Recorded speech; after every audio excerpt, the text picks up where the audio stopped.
Hello everybody, this is Dan, and today we are starting a new game. We're starting Syberia.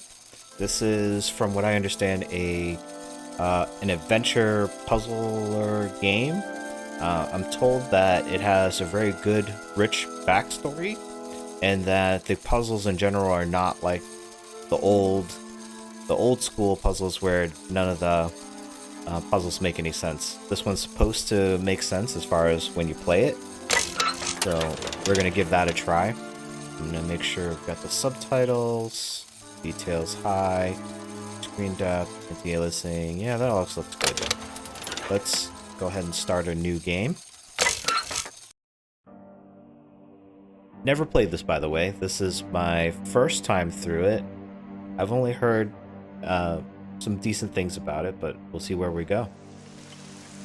Validelene, French Alps.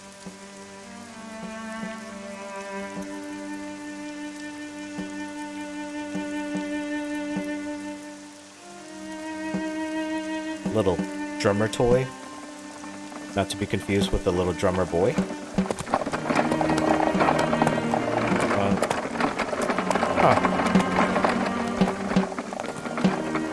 Life size. I wonder if the horse is also an automaton or whatever. It's like a funeral procession, but they're all like dolls or robots or some sort. It's kind of creepy, actually.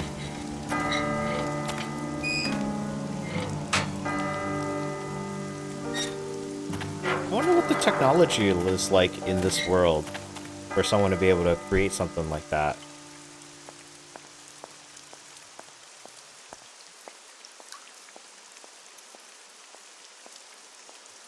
And this is us, the main character.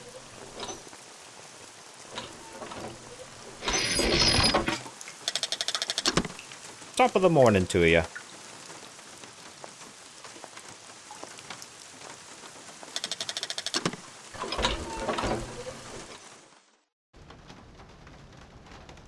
Alright.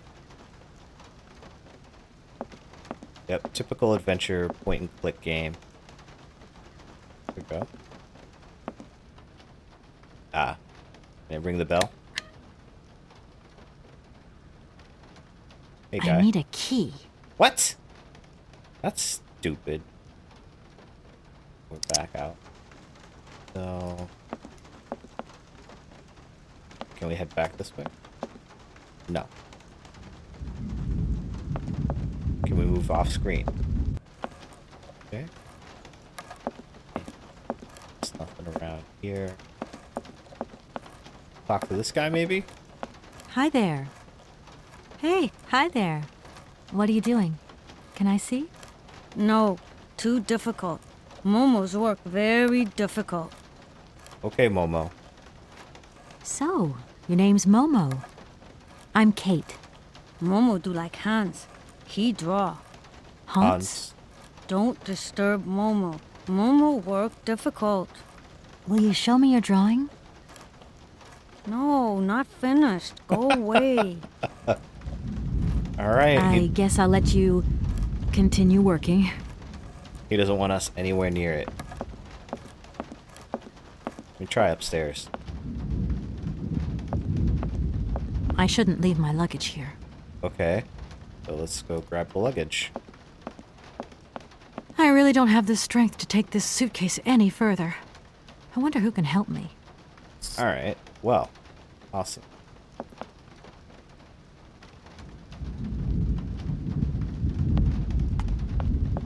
I am not seeing any kind of key or anything of the sort.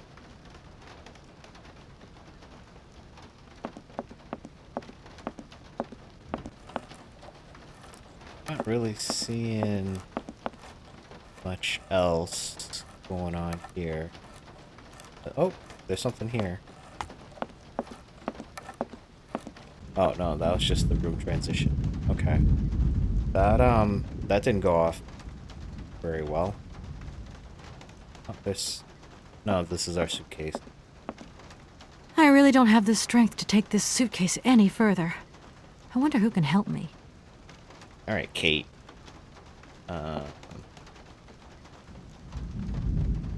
Looks like this might be the door to exit. I'll wait for the storm to end before I step outside. Yeah, thought so. Well, I don't really see much else here. Is it on the actual desk, maybe? Oh, I'm blind. Okay. I need a key. I need a key. Okay.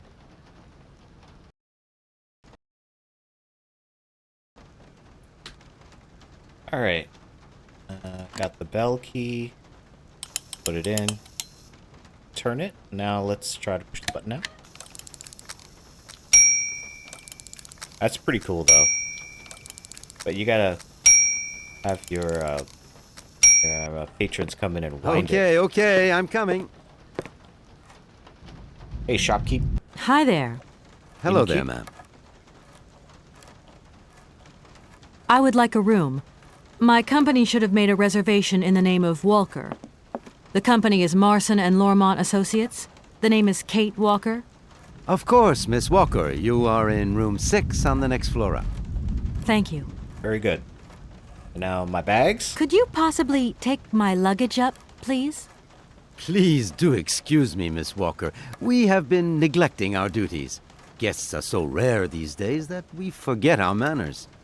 So you're the American woman? Is it true what people say? That you've come to buy the factory? Buy it? Not factory. Anna's house. Hans' house. Excuse me? Would you quiet down, you mischievous little boy? I imagine our little town must disappoint you. You see, today is very sad for us. It's a day of mourning. Today is the funeral of Miss Anna. The owner of the Momo's place? sad, but Hans not dead. Hans long way away. Anna told Momo. Anna liked Momo very much. Okay. That's enough, Momo. Stop pestering the lady. Now go on, scram. Get out of here, you hear? Man, he is heaved. What was I saying? Oh, yes, Miss Anna. Such a great loss for Validelene, it really is. Because now that she's dead, the factory'll close. But you're here to stop that happening, aren't you? Our future is in your hands, Miss Walker. What? Anna Voralberg is dead? Dun dun dun.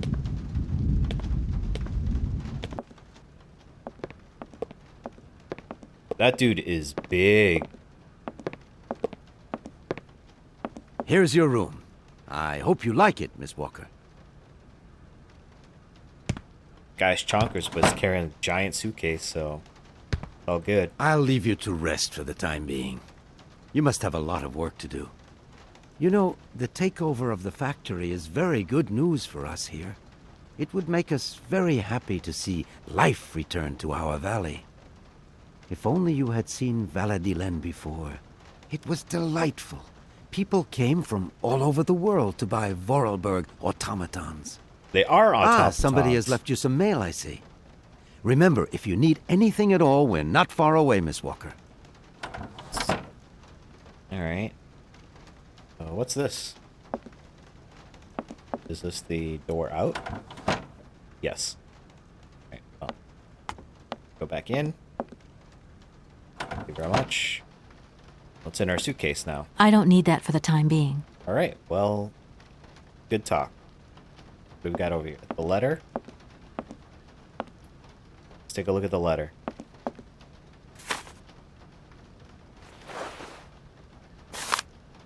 All right. It's a fax to Kate from Edward Marson, and he is our boss, it looks like, from the Marson and Lamont Association for law practice. Dear Kate, our client, the Universal Toy Company, is more than eager to see conclusions from the talks with Voralberg Manufacturing with a view to a takeover in the days to come, and we have received notification to this effect. Man, lawyers in their like super long sentences. We are counting on your undoubted qualities as a business lawyer to bring negotiations with Madame Anna Voralberg, the current owner, to a close. Yeah, that's not happening. She dead. Allow me to remind you that the Universal Toy Company is a multinational which has a monopoly on the toy market. Wow! They're the only people making toys? It is a Class A priority client who is also presenting Madame Voralberg with a golden opportunity to sell her factory. You should remind her of this fact in case she starts having last-minute second thoughts before signing the purchase agreement. Huh. Well, I mean, if she didn't want to sell it, that's her prerogative, man. I am under no doubt that you will live up to the great expectations I have in you. Edward Marson. Way to put I pressure. should tell Marson about the death of Miss Voralberg. I hope this isn't going to get too complicated. I can't see myself staying here too long. No need to go down there. Considering that this is a video game, we're going to be here for a while. I'm sure. There's probably some mystery behind her death that we're going to uncover and figure out the truth behind. Can I make you run? Yep. Okay, cool. No need to go down there. Okay.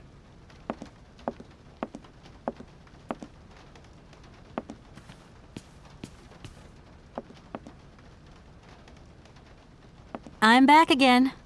Miss Walker? So, let's see. The young boy who was here earlier talked about, Hans.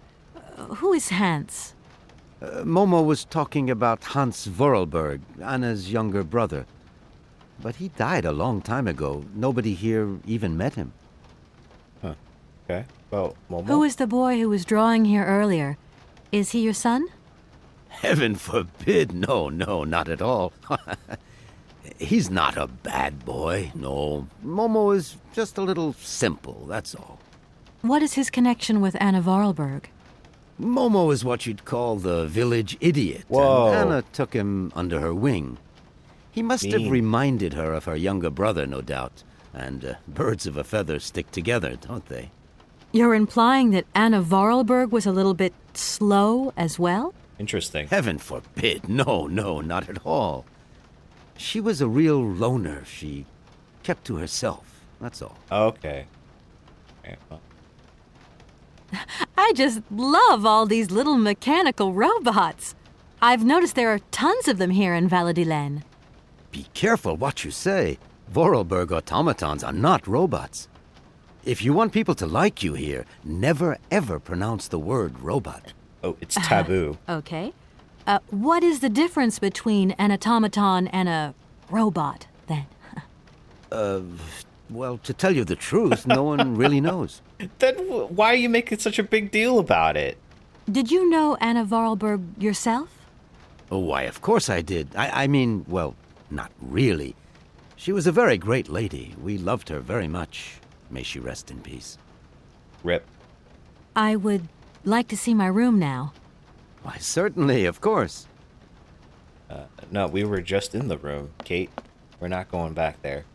We're gonna pick up his drawing, though. See what he was drawing.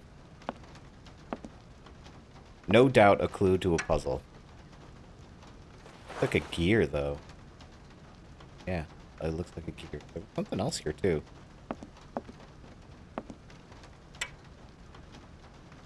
And what is this? Another gear. Okay. I'm sure that'll come into play. Alright, Kate, let's, Do you not have a phone? I'm back again. Miss Walker? Yeah, no next page. Okay. I would like to see my room now. Why, certainly, of course. Alright, let's go upstairs, go back to the room. We gotta call, Marson.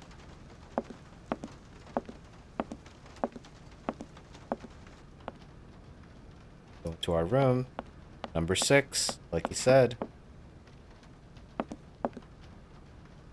Maybe there's a phone in here. Looks like there is not.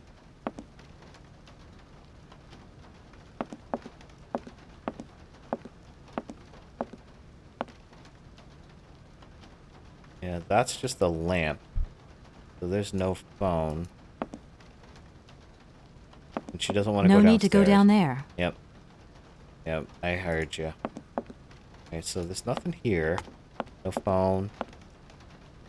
And we couldn't have the innkeep leave, like, I don't need that for the time being. take a message. But it's raining out, so Kate said she wanted to stay inside till the rain let up. So I don't know if we're actually gonna listen to her about that. Oh. What have we got here? No need to go down there. Alright, alright. No need to go down there. Okay. Let me guess. No need to go down there. Yeah, of course.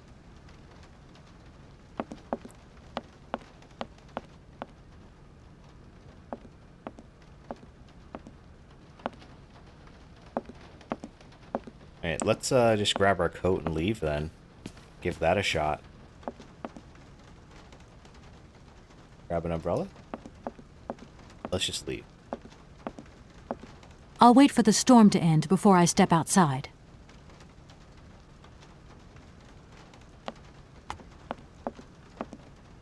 What are we supposed to be doing here? Cogwheel. Cell phone. Oh, we have our own cell phone. Great. Office. Mom. Olivia. Dan. Office.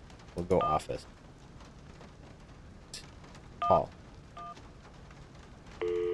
That phone really dates this game. Marson and Lormont, how can I help you? Can you put me through to Mr. Marson, please? It's Kate Walker. Hold the line, please. Old music. Still a thing today. Hello, Kate.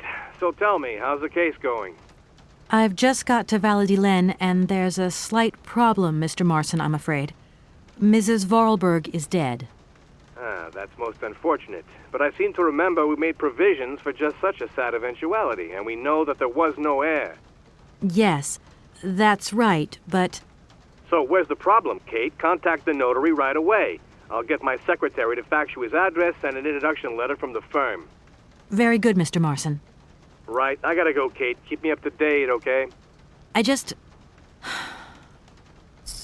Not gonna be an easy job. Of course not. Okay. Oh. First, here's the fact. Oh, that's the first fax.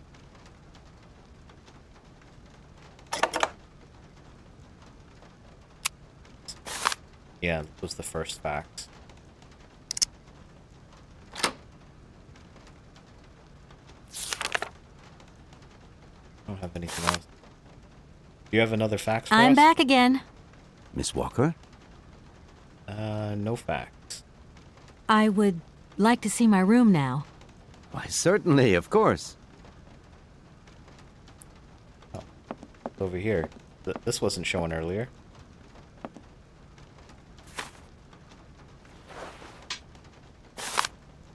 Welcome to Validelene, the world capital of mechanical toys.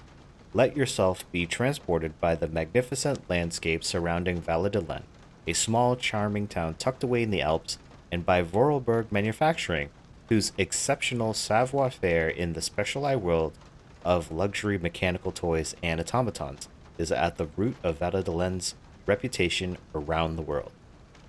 For 800 years, the Voralberg family has passed this knowledge from generation to generation, perfecting the art of that particular branch of clockmaking that breathes life into the complex network of cogs and spindles that make up automatons. Its creative wonders once defied belief and drew the admiration of young and old alike. People would come from across Europe for a chance to vie for the right to own one of these fantastic toys. Unequaled savoir-faire. At the heart of a mechanical automaton is its motor.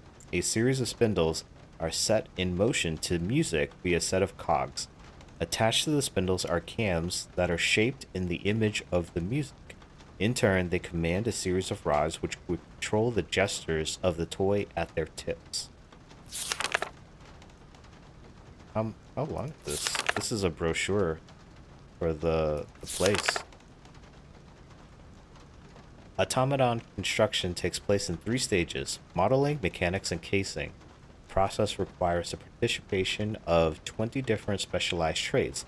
In its heyday, the Voralberg factory employed over 100 craftsmen, mechanics, watchmakers, sculptors, tailors, and dressmakers, working in separate workshops. Voralberg automatons all have 2 distinguishing features in common: their high-precision mechanisms and the characteristic Voralberg wind-up key. Devising and assembling each model is a meticulous process. Standard toys are constructed from local wood, while the most sophisticated ones use more precious resources, such as ebony imported from Madagascar. Despite competition from Asia, the Voralbergs never gave in to the temptation to produce electrical robots and chose to continue their exploration of the mysteries of perpetual mechanical motion. Perpetual motion is a science fiction. The Voralbergs have come a long way from their simple jointed puppets of yesteryear. Today, their creations are so lifelike, one has the impression that they can think for themselves. The first signs of puppet manufacture in Validelene go back to the 13th century. While there was maybe no definite puppet industry at the time, Hermann Vorarlberg's renown was recognized even in the court of the emperor. It looks like this is that court. It was not until the 17th century that Charles Vorarlberg founded the Vorarlberg Mechanical Toy and Puppet Factory, and industrial activity in the valley really took off.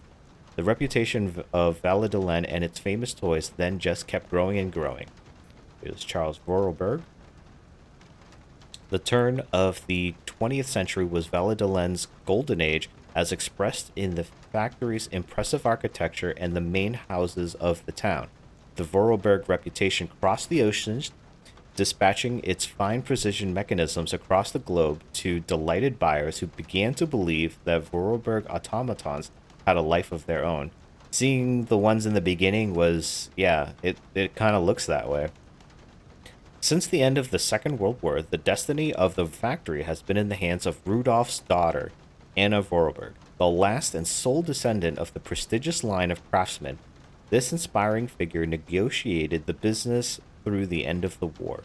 She breathed new life into production by creating works of art to appeal to experts and enthusiasts alike. Vorarlberg automatons became rare collector's items with highly innovative mechanisms of unequaled ingeniousness even to this day. So they are like some beefy things.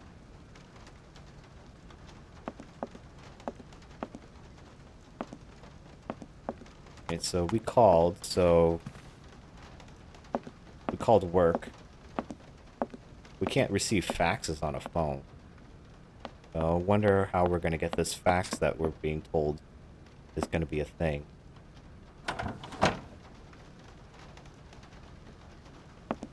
I don't need that for the time being. Well, Kate, you gotta work with me here. There's nothing here, so... check. Let me just try the office again.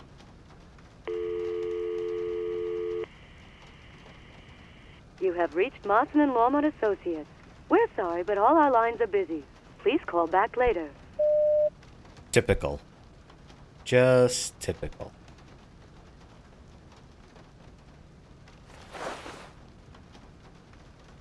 Oh. That was good. Back, advertise, sure. Cogs. I don't see any place where we can use the cogs.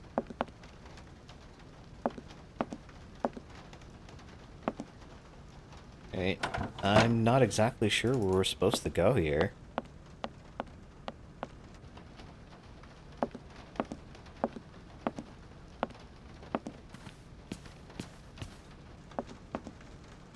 Talk to you again? I'm back again. Yeah. Miss Walker?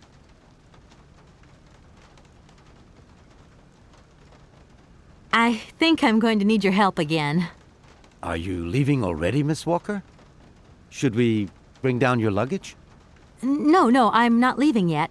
It's just that We would love to help, but just think what would happen if the telephone rang, or if a fax arrived, or if a customer came through the door. We don't have 5 minutes rest here.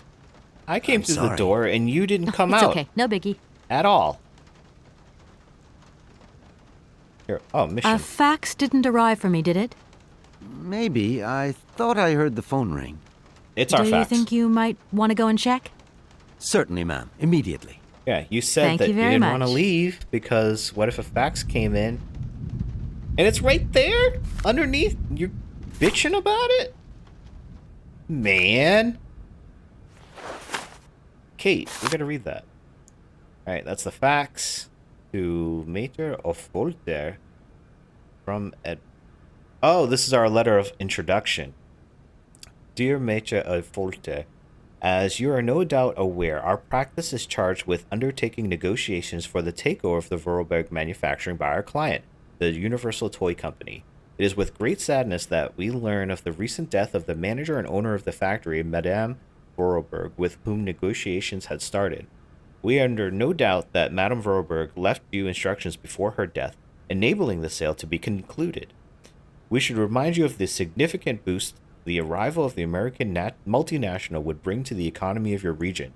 It is for this reason that I am sure you will give our representative, Miss Kate Walker, a warm welcome. Yours faithfully, Edward Mason. Thank you. At your service. All right, so the I'm gonna go look around Validelene. See you later. yeah, the rain stopped. As you like, miss. How convenient. Because Kate didn't want to leave until the rain stopped, and here it is. No rain. Can't hear it anymore.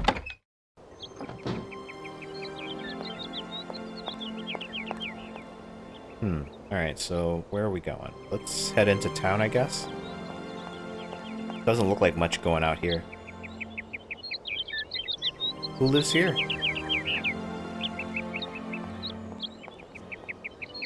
No need to go down there. Okay. What about this door?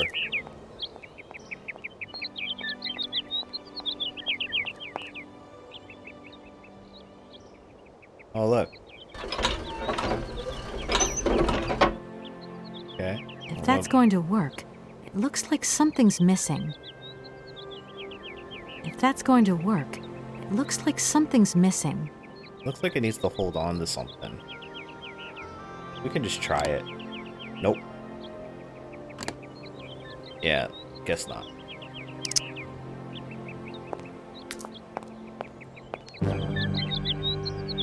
Uh-oh.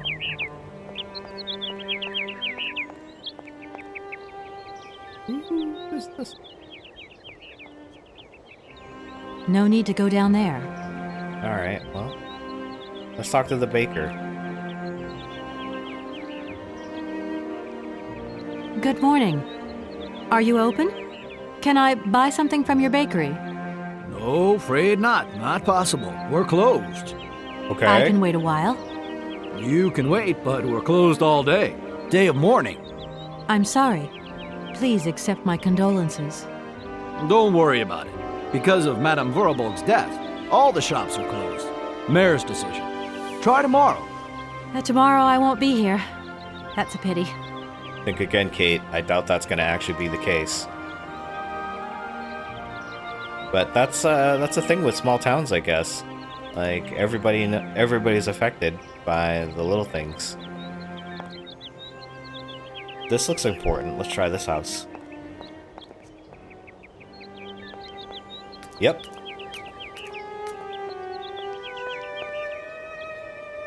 If that's going to work, it looks like something's missing. This thing's jammed. Okay. Well, I guess we're not going this way just yet. Oh, okay.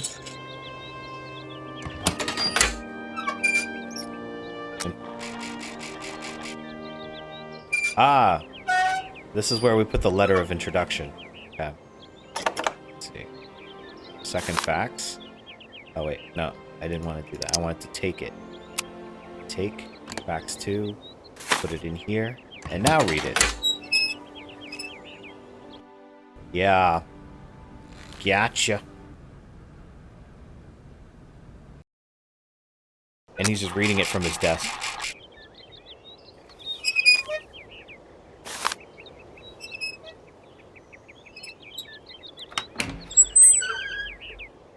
It's like an old-timey, early Nest Cam or Nest doorbell or Ring doorbell or whatever.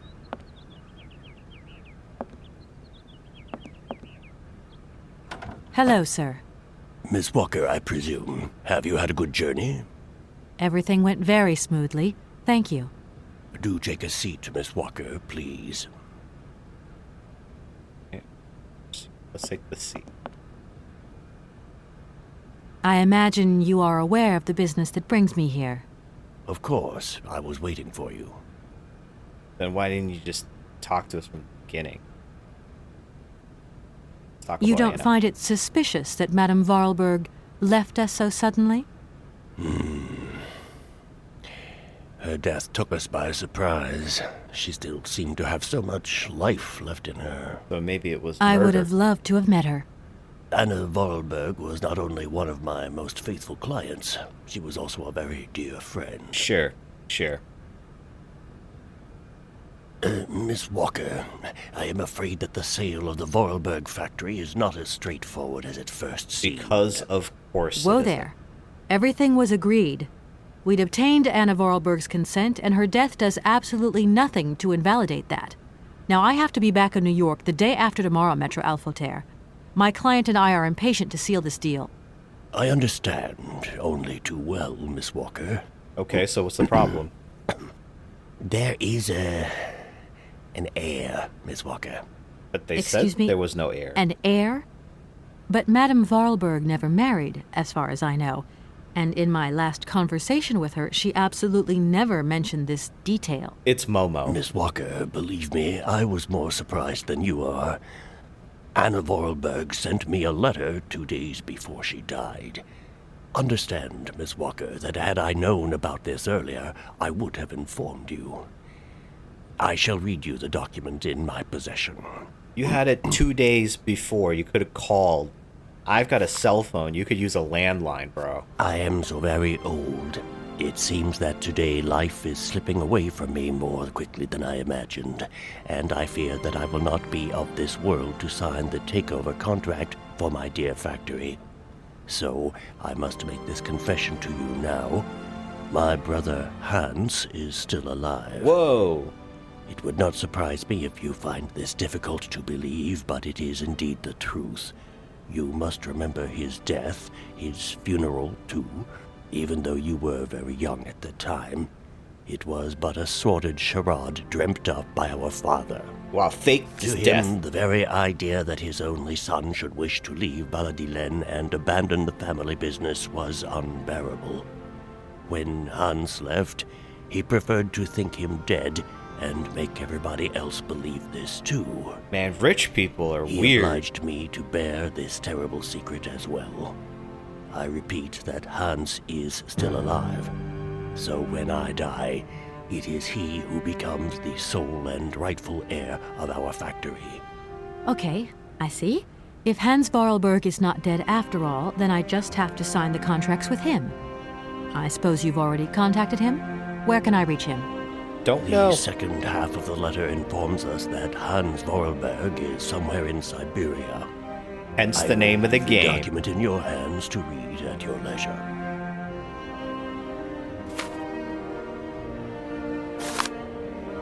Dear Metro Alphoter, it seems that today life is slipping away, blah blah blah blah. Yep, I've never had the chance to see my dear brother again. Fortunately though, Hans and I have remained very close in thought. Throughout the years, I've been able to follow his meandering life as he sporadically sent me news.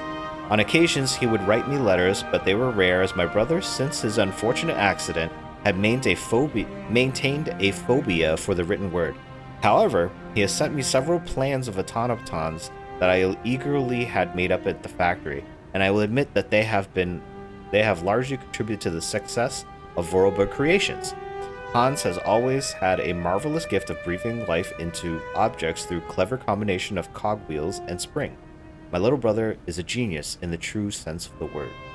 maybe he's like autistic, and like maybe he's slow with academics. He's like a genius as far as like all this intricate detail stuff.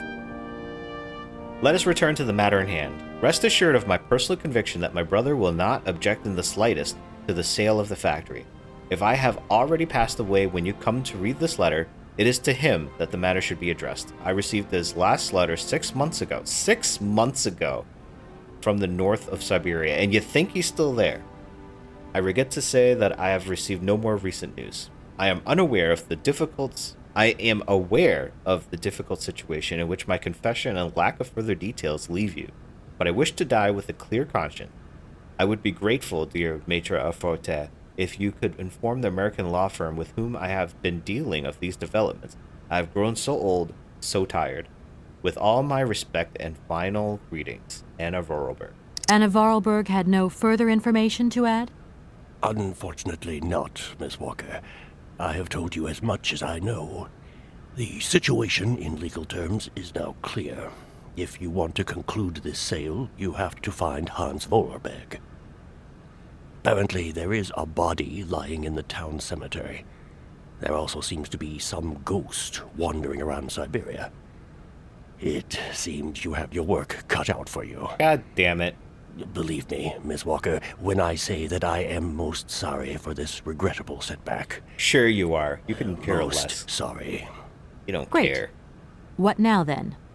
Perhaps you will find out more in the Voralberg factory archives. You will find the key in the waiting room. My role in this affair finishes here with the reading of this letter. And now, if you'll excuse me, I must rest. Of You course. see, my health is not excellent at the moment, and my doctor forbids me from working for too long. You barely did anything. I will not detain you for any longer, Miss Walker. Do not forget to close the door as you go out. Yeah, Goodbye, sure. sir. Don't let the door hit me on the way out, right? Jeez. I'm just gonna snoop around, see if you care. No need to go down there. Alright, well, Kate cares, I guess.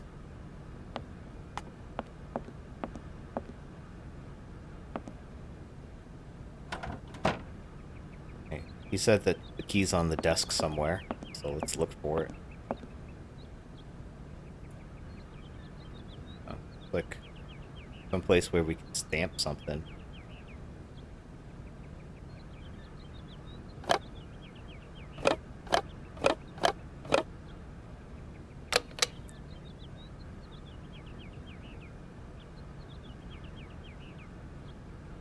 I don't need anything stamped right now.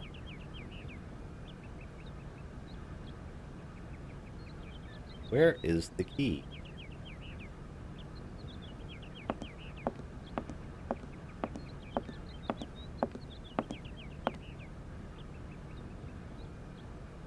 Over here.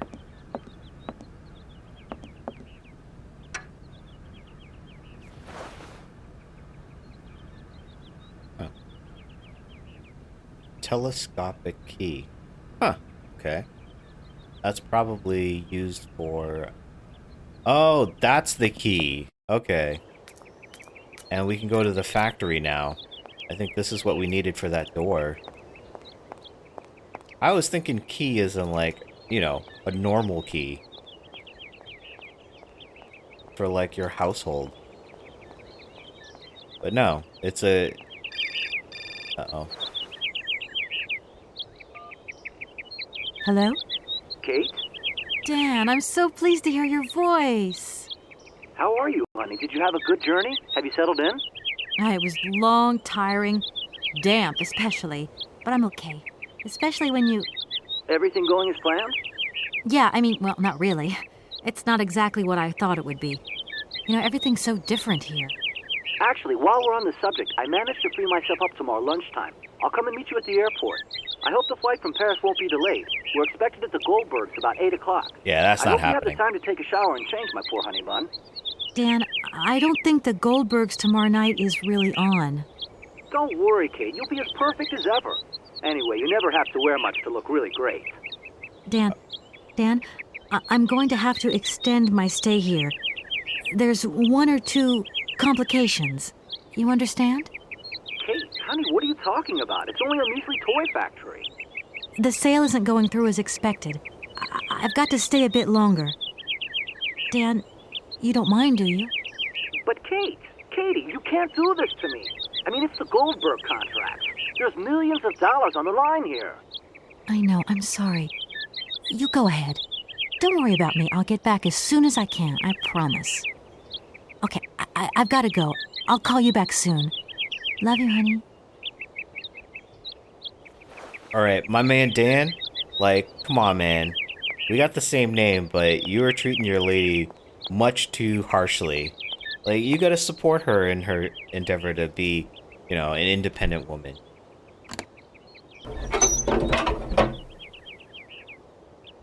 Alright, so let's pull this.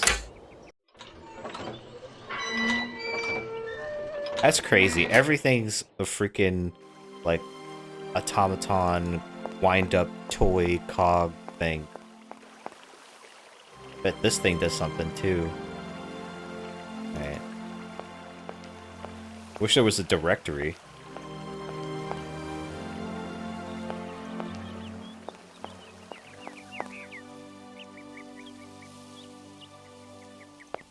Is this the library? Or the archives, rather? The door's locked, but I've still got to get in there. I guess this is it. Okay. Well, let's go around back.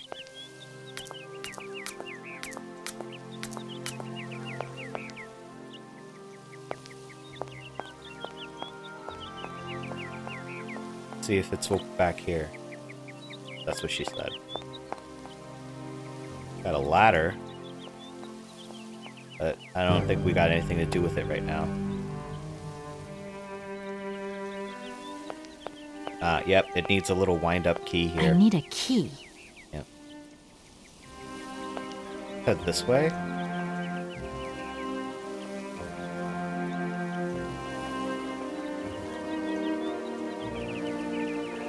Can we go through this door? No, of course not. The door's locked, but I've still got to get in there. What's this?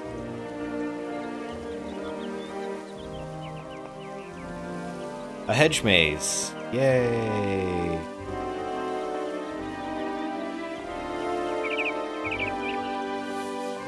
Do we have to actually go through this? Oh, here. Let's talk to this person. Good morning. You've got a magnificent garden here.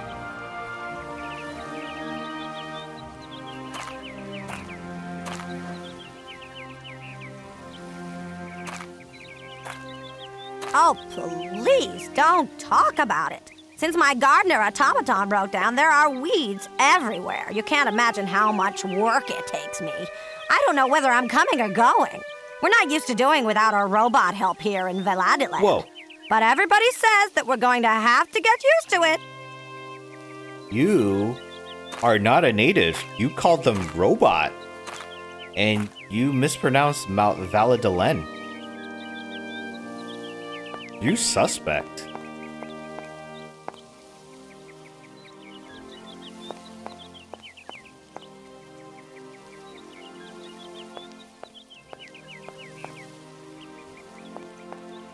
What have we got going on? Aha!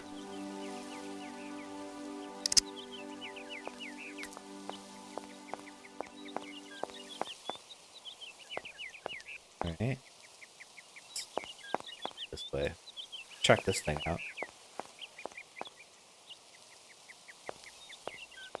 Yeah, can't go in, so we can't actually do the maze. I wonder what happened to this statue's head.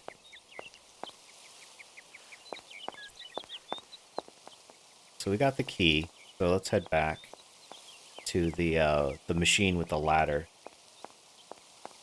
Because of course, this is where we're going. Alright. Let's grab this, put this in here. And then wind it up.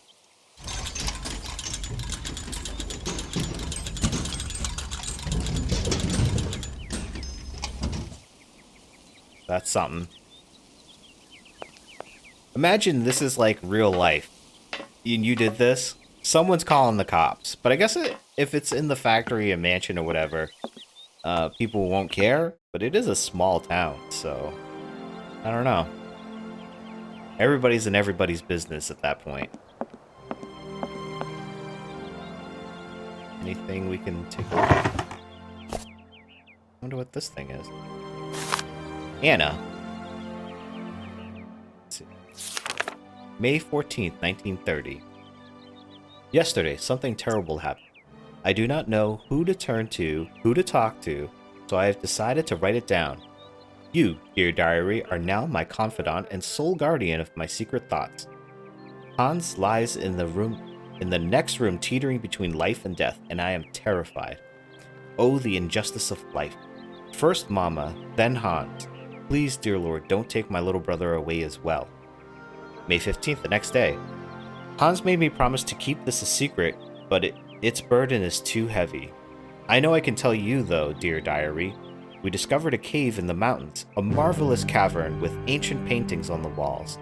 Only prehistoric man could have painted them because there were depictions of mammoths, which are prehistoric creatures as well. That much I know. I hate mammoths now. It's all because of them, and because of that stupid prehistoric children's toy. Why, Hans? Oh, why did you try and take it? And why did I let you climb up there? It's all my fault you're in a coma now. Hans, if you die, I do not know how I could ever forgive myself. Next day, May 16th. Hans has still not regained consciousness. Rather, cannot sleep. No, father, that's an F? Further, father cannot sleep and Gertrude cries all day long. Outside, the heat is suffocating, but inside, the house is icy cold and dismal. I still have hope, though. I know my brother.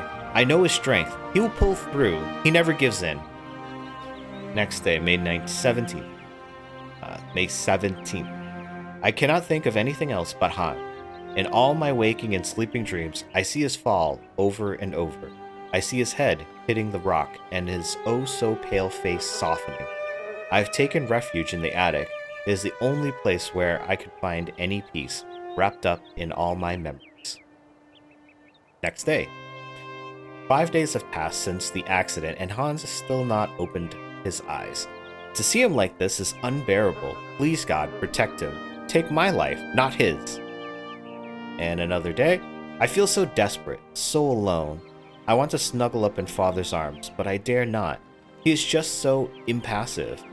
Oh, Hans, don't leave me here. And the next day. It has happened. Hans has come back to life. He opened his eyes and uttered my name. My name. Do you realize? This is the happiest day of my life. I want to take to the streets and sing to proclaim my joy to the world. Thank you. Oh, thank you, God. So 20th. So 2 days later, 22nd. But here it says 22nd. How wonderful, how beautiful life is. Gertrude and I cannot stop breaking into uncontrollable fits of giggles. Hans even wolfed down his meal today. I knew he was tough, my little brother. Even Father smiled at me today when he said good morning. A few days after, on 25th, I don't know whether I'm coming or going. I am totally absorbed in Hans' recovery. I have scarcely 5 minutes to myself to return to my refuge and scribble down these words. 4 days later, the 29th, it is very curious. Whether Hans is hungry, thirsty, or if he wants something, he cannot stop saying my name. He can't bear it when I leave him even for an instant. Gertrude thinks that I should move my bed into his room to help him sleep better. I hope that Father will agree. That's, a tough proposition there, little girl. June 2nd. Today was the first day that Hans has left the house. We went for a short walk in the garden, but Hans is still very weak. The doctor said we should be patient and shouldn't rush him. It is so hard, though. I hope so much that life can return to how it once was. June 20th. Man, they get longer and longer. But it sounds like she's really busy with Hans. Hans has been out of his coma for a month now. He still doesn't say much and has difficulty moving. He sits motionless for long periods of time, his eyes wide open, as though lost in thought. I have often had to call his name several times before he reacts. Then he will smile, and when he does, the moment is magic for me, and I couldn't possibly be happier. Maybe he's got some brain injury. I mean, he was in a coma after hitting his head after falling in a cave or a cliff or something. A couple days later, June 22nd, I had to talk to him. The burden was too great. I asked Hans about the accident in the cave to find out what he could remember. He could utter only one word, mammoth, and his eyes glowed so strangely when he said it that he frightened. What? There's something like spooky here? September 15th. Whoa. Now it's months. I go back to school today, and for the first time in my life, I am dreading it. I'm afraid of leaving Hans alone. Despite Gertrude's kindness and attention, I have the impression that Hans is much less nervous when I'm there. Gertrude must be like the caregiver, not necessarily the mom, but maybe like a nanny or something. A month later, October 20th, while I was doing my homework yesterday evening, Hans crept up on me so quietly that he made me jump. He took a pencil and a blank sheet of paper, and curiously, he started drawing. It is the first time since his accident he has done anything but daydream. So, just like Momo. October 28th, Hans scribbles almost obsessively. It is all he will do, all day long. I feel it annoys Father. Nobody else understands, but I can see that Hans is trying to draw mammoths. November 16th. Today is my birthday, and Gertrude has made me an apple pie. My favorite. But Father has not returned home for lunch, and Hans doesn't want to leave his room. The best present I could ever have is to see Hans back on the way to recovery. December 25th. Christmas! Snow is falling. It is so beautiful. January 10th. The doctor visited to examine Hans. He seems happy that my little brother has fully recovered his faculties. It truly is a miracle. I don't understand why he doesn't talk more, though. Why isn't he livelier like he was before? I don't know. Maybe his body's been snatched up. February 9th. It is Hans's birthday. Today he is 11 years old. I have the strangest of impressions that actually he has lost 5 years rather than gained one more. Well, traumatic brain injury. Whoa.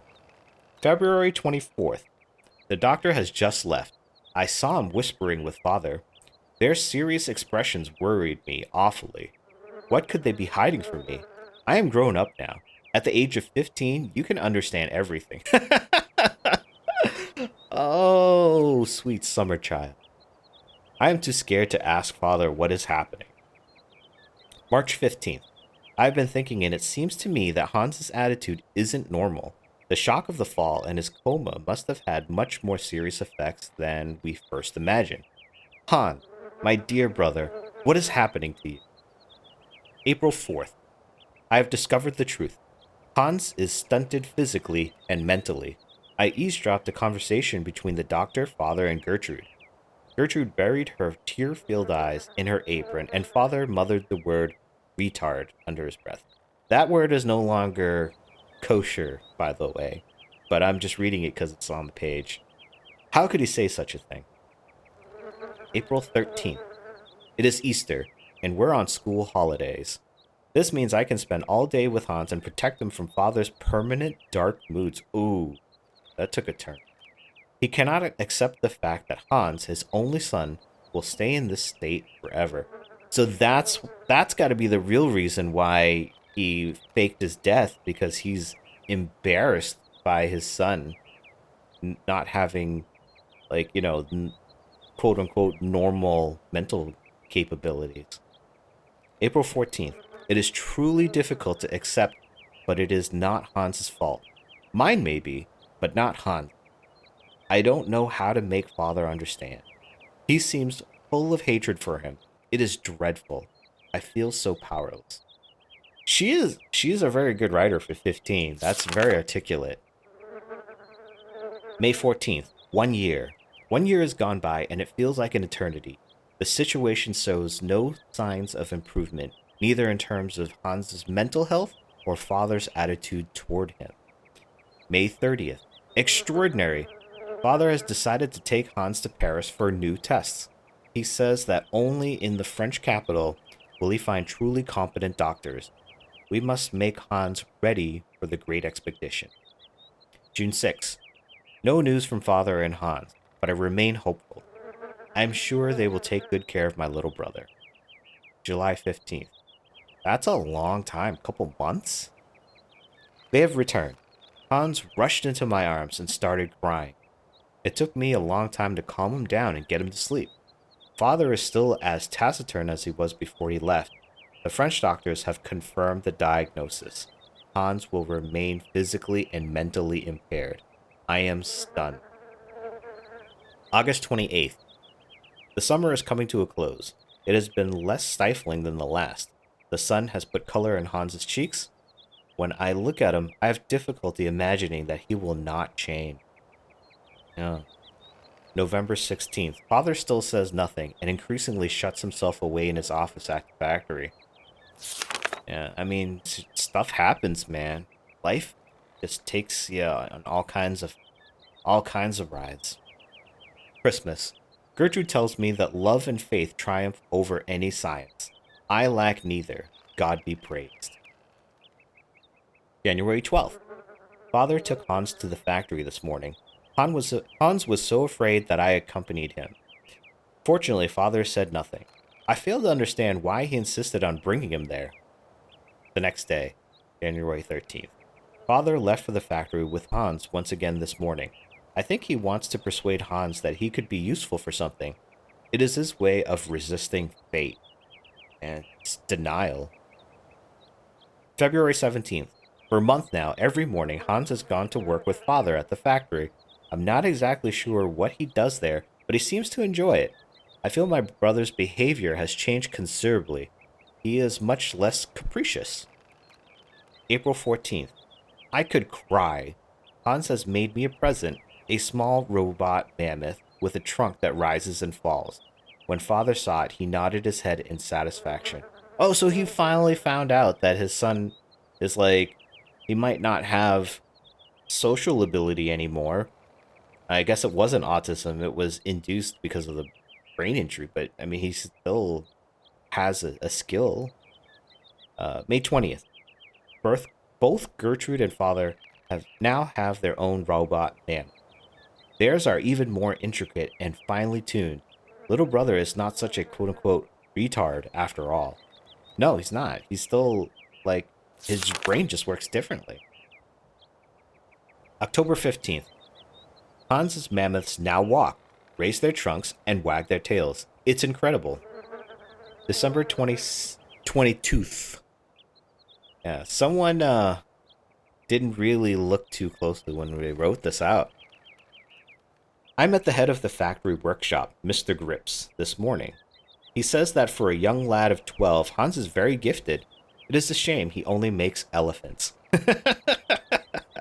Oh, maybe that won't always be the case. February 11th. Father and Hans were locked in a long discussion yesterday. Or should I say, Hans was locked in one of Father's long monologues. Yeah, because he doesn't talk, apparently. As it is inconceivable that Hans should go to school like other children. Father wants to take him on as a worker at the factory. However, Hans will have stopped making his own little devices. Hans's silence, his half-gaping mouth, and staring eyes finally sent Father off in a rage. Ugh. This guy is so impatient.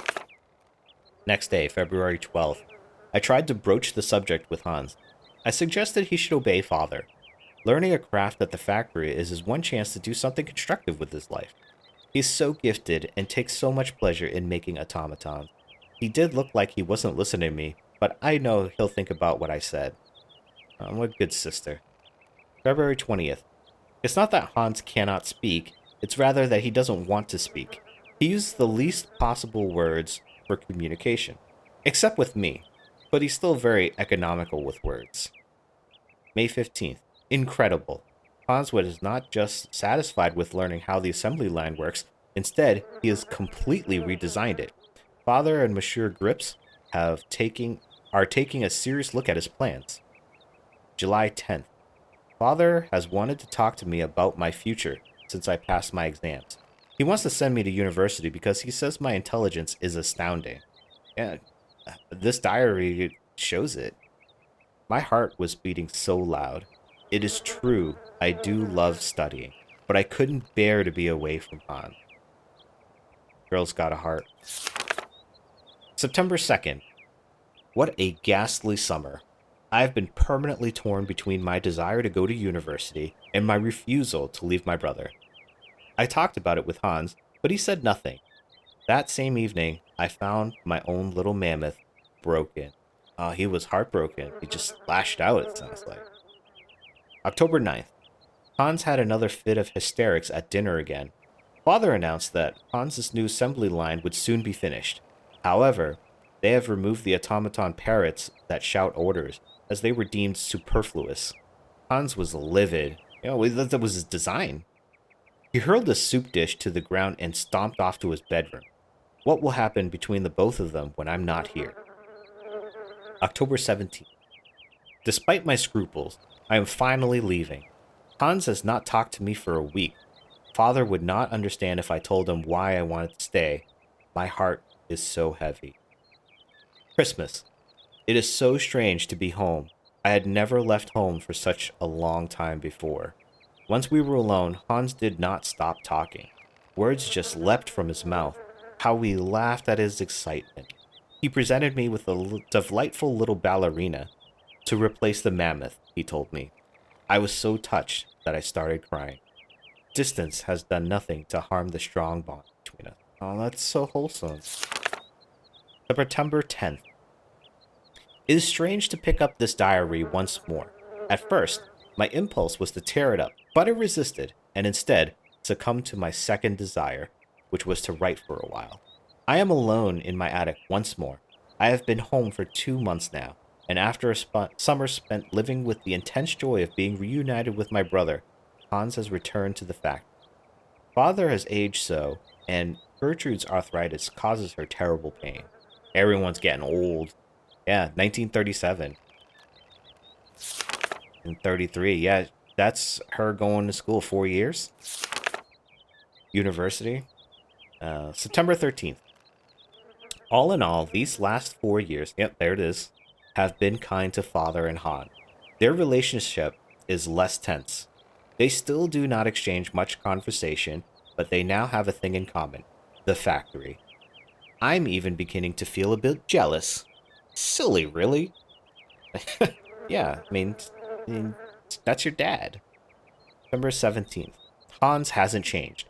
To help Gertrude, he has designed a totally automated kitchen, and Gertrude can't stop moaning at the wooden puppets. Oh, how I adore them. October 9th. I went to go and see Father and Hans at work. I hadn't been to the factory for ages. It is strange how much it has changed. I was very curious to see them set about their tasks.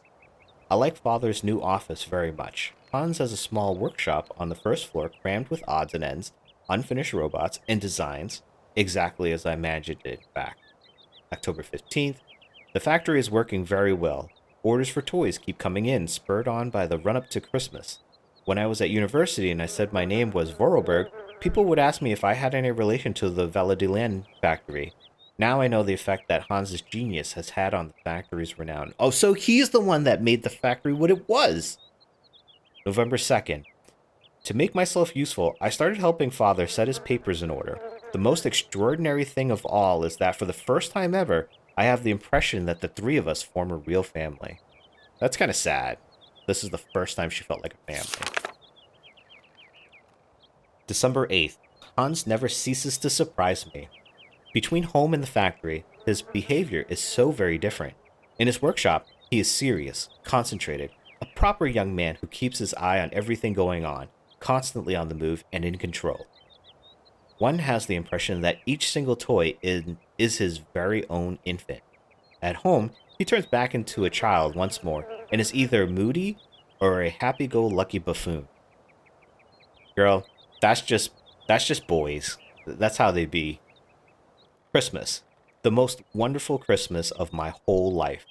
Hans and I could not stop giggling like children beneath Father's disapproving glare. I know that he was only pretending, really. Our hearts are so full of hope. January 5th. Hans came to see me in my bedroom yesterday evening. I felt terribly awkward, terribly ill at ease.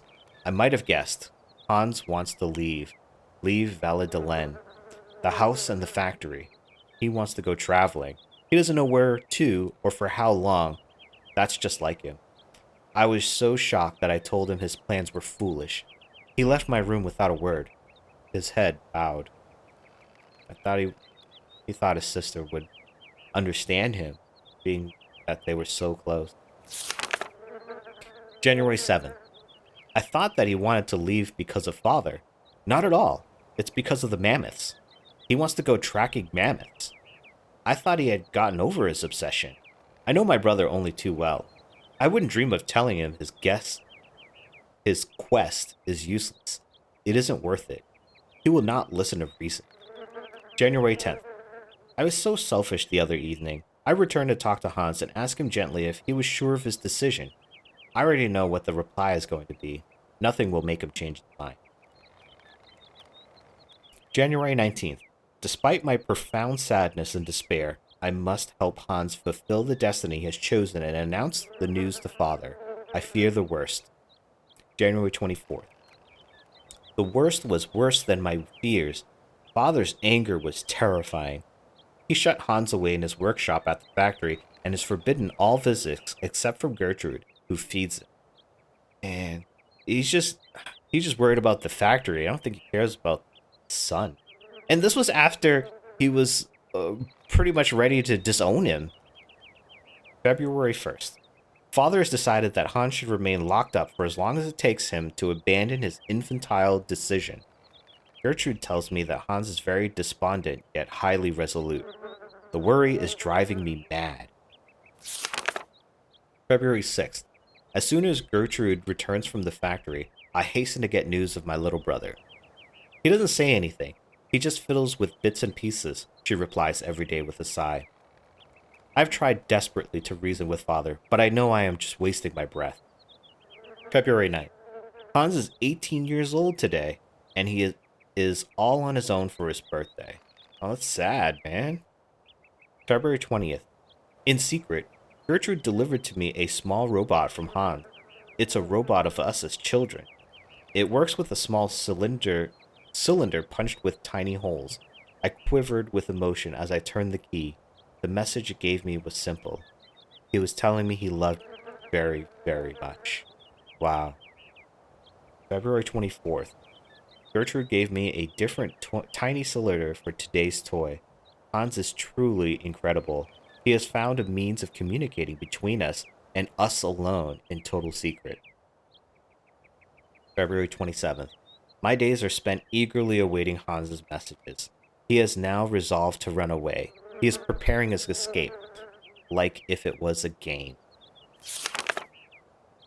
March 6th. Gertrude has returned, and she is beside herself. Hans has disappeared. Father has not even deigned to return to the workshop where he locked up his son, nor find out how he managed to escape. He just gave me a black look as if he knew we were up to something behind his back. Dude, the guy's a genius enough to basically make your factory like world-renowned, and you thought that he was too stupid to be able to get out of a locked room? Dude, he's making robots with watch parts. I mean, that's like Tony Stark level of genius there. March 7th. It is beginning to dawn on me that Hans is gone. I miss him so much. Lord, please protect my little brother and watch over him for me. March 11th. With Hans gone, Father now locks himself away night and day at the factory. The house is so gloomy. March 12th. This morning I caught Father in the drawing room installing a coffin on a trestle. The sight of it made my blood freeze. What on earth is he up to? My questions meet only with stony silence and a permanent black countenance. Oh, this is where he decides to fake his death. March 13th. Behind closed curtains, the drawing room with the coffin surrounded by huge candles has become a veritable funeral chamber. March 14th. This is ghastly. I've just understood what Father is up to. This morning, the priest came to pray before the coffin, and I finally caught on. Father is in mourning for the death of Hans. Father made the priest believe that his son was dead.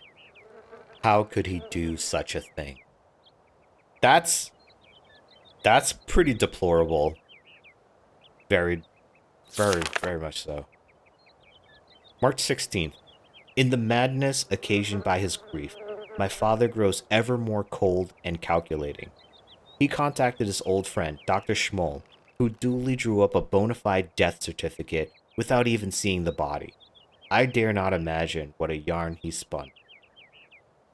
It's crazy, like, how if you're rich, you can pretty much fake anything and get away with it. March 17th. Hans's funeral will be officially held next Sunday. Father strictly forbade me to attend. Yeah, because she would have blown the whistle on him. This sordid masquerade makes me feel ill, but I cannot denounce the subterfuge, or else I will display my father's mental instability to the world. The shame would kill him, that much is certain. March 23rd. I have to get away. Far, far away. April 23rd. No, I will not leave. I have thought long and hard. My life is here, next to my father. He needs me too much now. The factory needs me, because father is incapable of running it now. Besides, I can only find peace of mind among Hans's robots. And how shall I know when he has sent me new ones if I am not at home to receive them? No, I shall not leave. My destiny is to remain here and keep watch. Wow. That's an incredible story of a sister and her brother and the love that they shared and connection that they had. That's some deep stuff, guy. Deep. Wow. I wish I had a sibling relationship like that. That's just amazing. We were over here. But I think we're moving this way.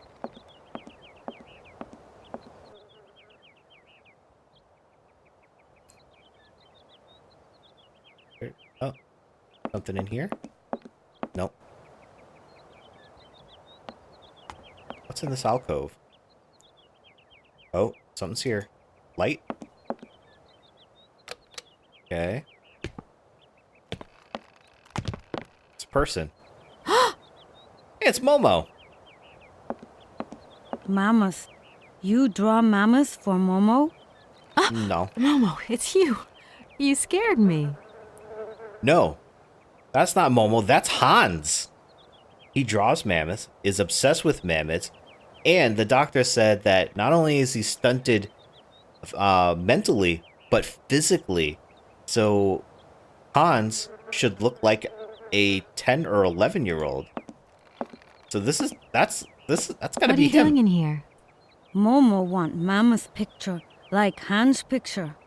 Sorry, I haven't got a picture of a mammoth with me. Take paper and pencil and draw mammoth for Momo. You don't give up easily, do you? Oh, stubborn.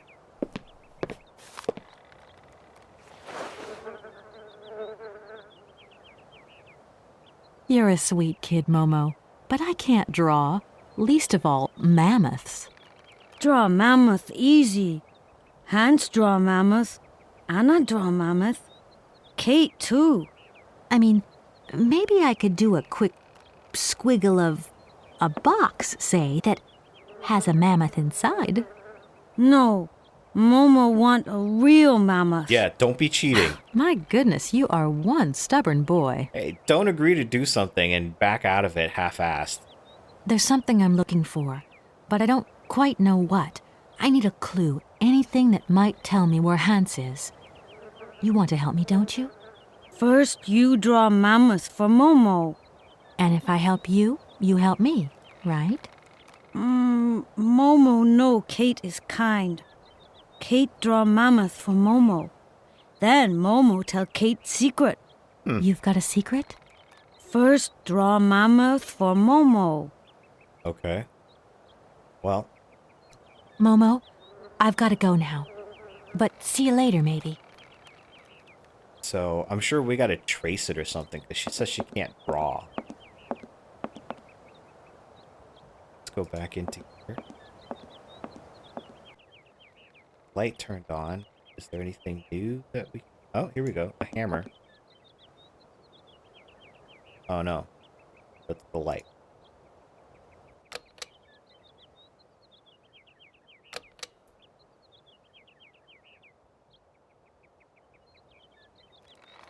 Nothing here. I guess this was just to activate the scene where Momo comes in. Not seeing anything else here.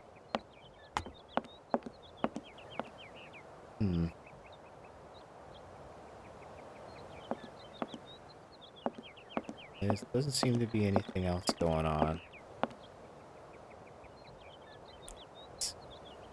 Pencil and paper.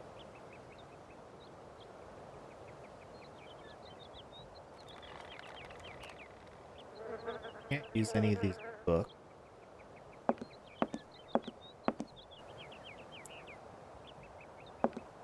Oh, maybe there's a mammoth drawing on one of these crates or something. What does this look like? Doesn't look like a mammoth to me.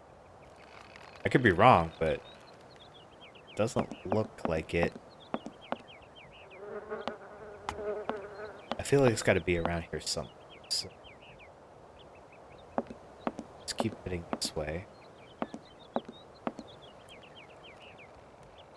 This is the box that we were looking at earlier.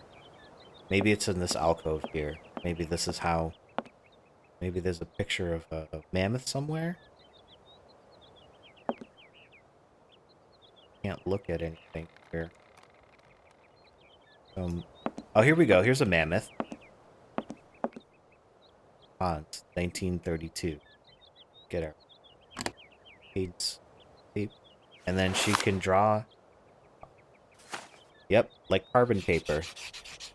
Do you guys know carbon paper? I'm probably dating myself with that. There we go. Picture. Momo's gonna be so happy.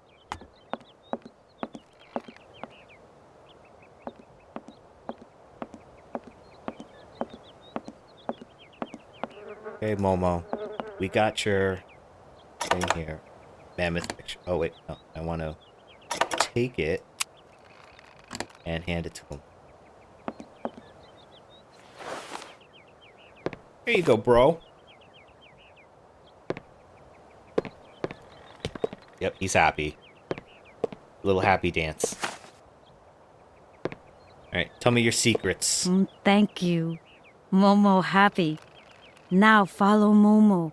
Momo show his secret to Kate. This better be PG, bro. Better be PG.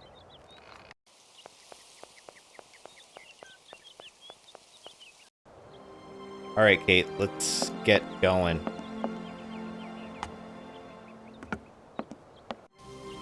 Little boy's not gonna stick around for you.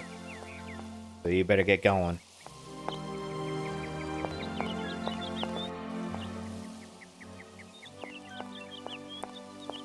Where is he? Oh, there you are. Feels like Resident Evil with the footsteps. They're a little wet.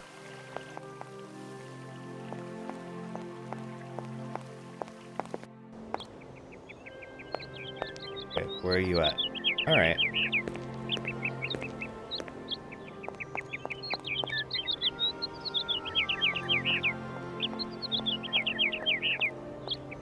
Running after him.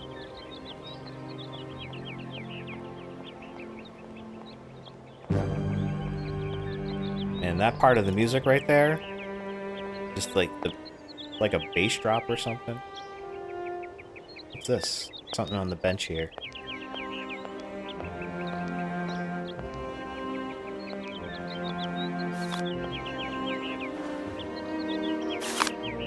The Validelene Gazette. mourning the loss of the queen of our hearts.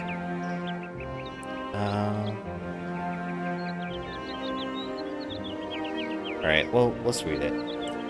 Let us pay homage today to Anna Voralberg, who died peacefully yesterday at the age of 86. The great lady devoted her life to her business and her community. This formidable woman had an extraordinary energy, a force that allowed our automaton technology to develop and to make our valley continually proud. Her vitality was matched by her generosity and goodness, which has marked all of Validelene's inhabitants. The mayor of our own town has declared that today would be a day of collective mourning in honor of Madame Voralberg. Her funeral will take place this morning at 10 in the parish church, officiated by the town's own priest. Editorial. Anna Voralberg's death marks the end of an era in Validelene. Madame Voralberg was an outstanding woman who presided over Voralberg Manufacturing for more than 50 years. Her death seems to bring further loss in its wake, sounding the death knell of our automaton factory, the economic heart of our town. It is impossible to view her passing without concern for the future of our valley. In the last decade, computers, video games, and electronic robots have become predominant in our consumer society, rendering traditional clockwork mechanisms obsolete. The age of the wind-up toy is over. Such technology cannot compete in the modern economic climate and has fallen by the wayside. It would have been definitively consigned to oblivion if Voralberg Manufacturing had not upheld its renowned savoir-faire, helping Validelene to remain economically active. However, today the industry has lost its spiritual force and the future looks bleak. Maybe the time has come to celebrate the prospective American takeover of the company, but what will be the cost to the soul of Validelene? Yeah, I mean, when you get to a point where, like, this one No company need to go down there. is the entire lifeblood of your town, I mean, there's not much you can do. When something goes bad, that's just gonna be it.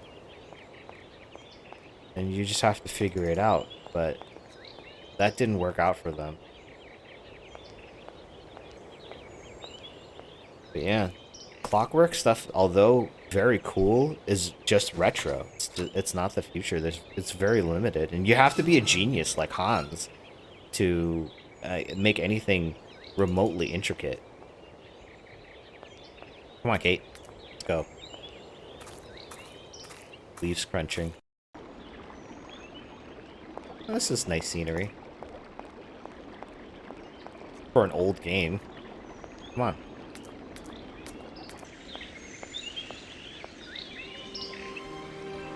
Doesn't look like anything here. Let's just keep moving. Just keep moving. Just keep moving. Up the stairs. Man, this is a hike.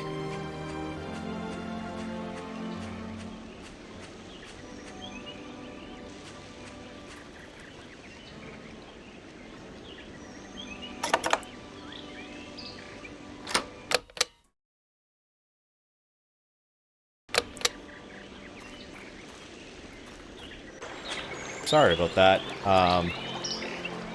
Playing the game in a window, and accidentally clicked out. Coming back caused the recording to glitch a little bit until the scene refreshed. Momo, where are you?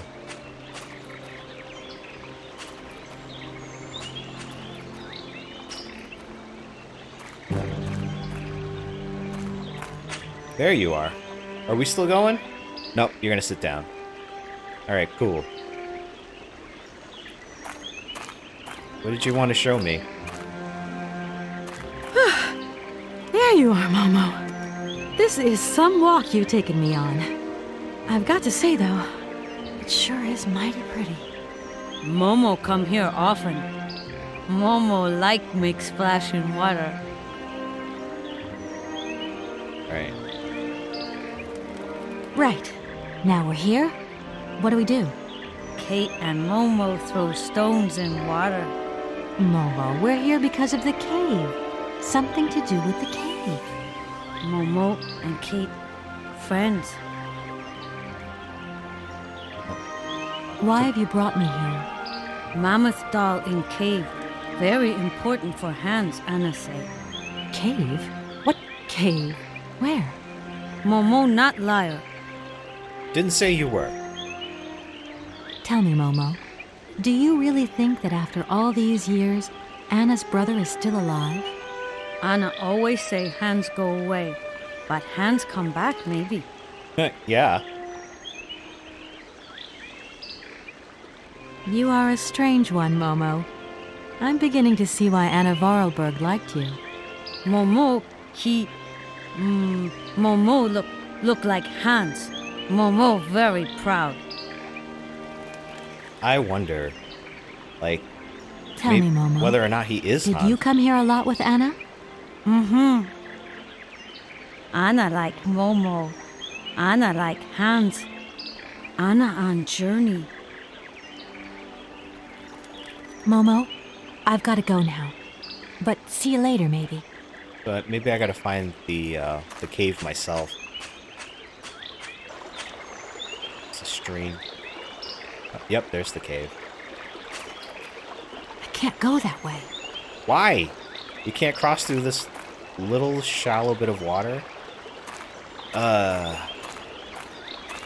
Can't get your shoes wet. What are they? Uggs?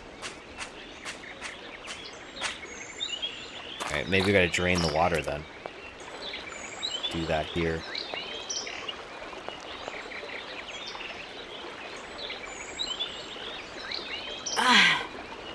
It must be broken. I've got to get a helping hand here. Alright, let's ask Momo. He's here.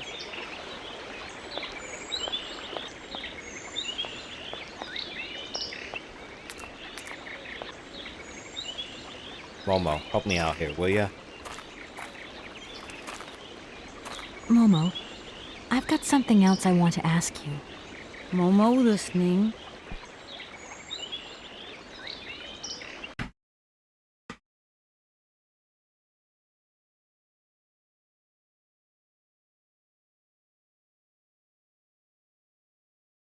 Can you help?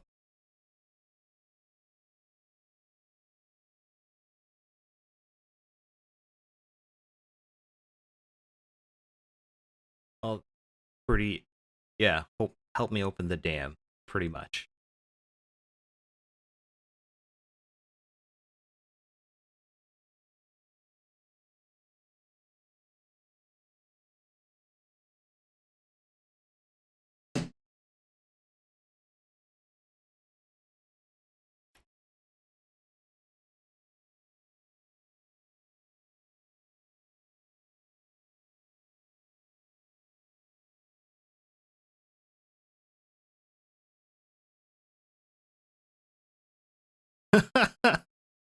He broke it. He is strong, I guess. Whoops.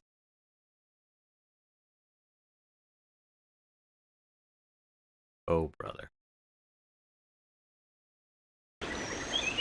Sorry about that, guys. My headphones popped out of the port, and then the sound glitched. So I had to save and reload. That looks broken. Yes, Kate, it does look broken.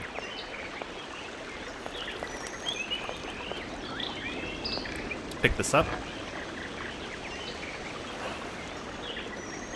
And what did we pick up? We picked up broken lever. And we can't put that in there. Okay. Alright, so I'm sure we gotta find something else. Where will that be? Momo, I've got something else I want to ask you. Momo listening. Can you help me, please? What do? Help me open the dam. Dam broken. Yeah, it is. Alright, well, mission. Why have you brought me here? Mammoth doll in cave. Very important for Hans, Anna say. Cave? What cave? Where? Momo not liar. Didn't say you were. Momo, Alright, I've got to go now. But see you later, maybe. let's try somewhere else.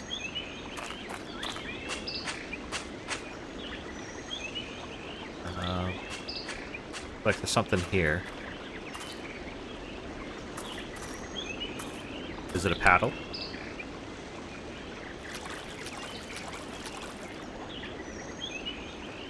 I could use one of the oars from this boat as a lever, but how am I ever going to get a hold of it? Maybe with a broken lever?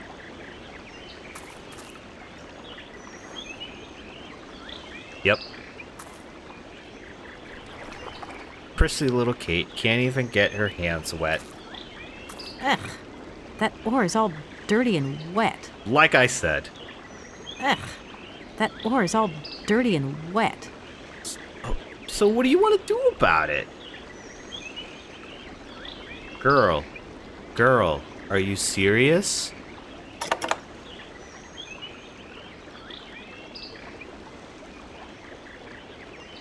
My girl, are you serious right now?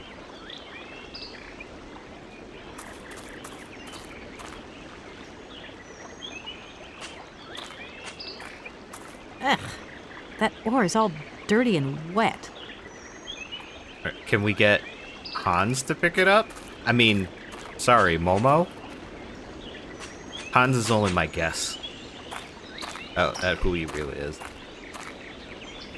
Can you pick it up for me, bro? I've got something else I want to ask you. Momo listening. My dude, can you go and pick that up, please? I've moved the oar nearer. Be a good boy and carry it for me? Momo say yes. And treating the little boy like our slave. Kate, you should be ashamed of yourself.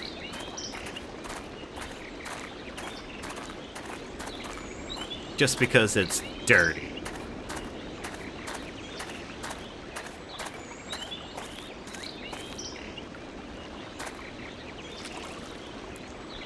It's a pond or a river or whatever. That stuff happens.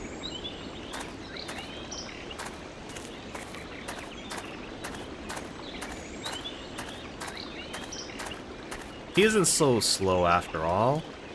Like, he knew. He's going back to the area there.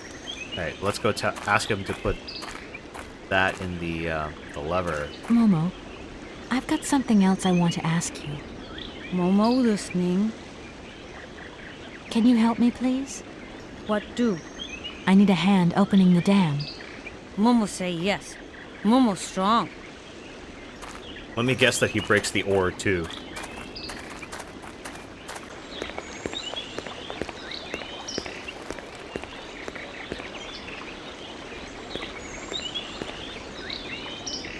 See, he's smart. He's got this.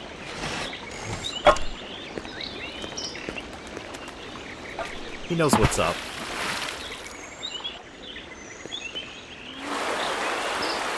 Okay, I guess it didn't break. Momo very strong. Yes, you are. Thank you, Momo. Now I don't have to get my Uggs wet. Now I can just travel on by with my prissy little boots. There, dry now.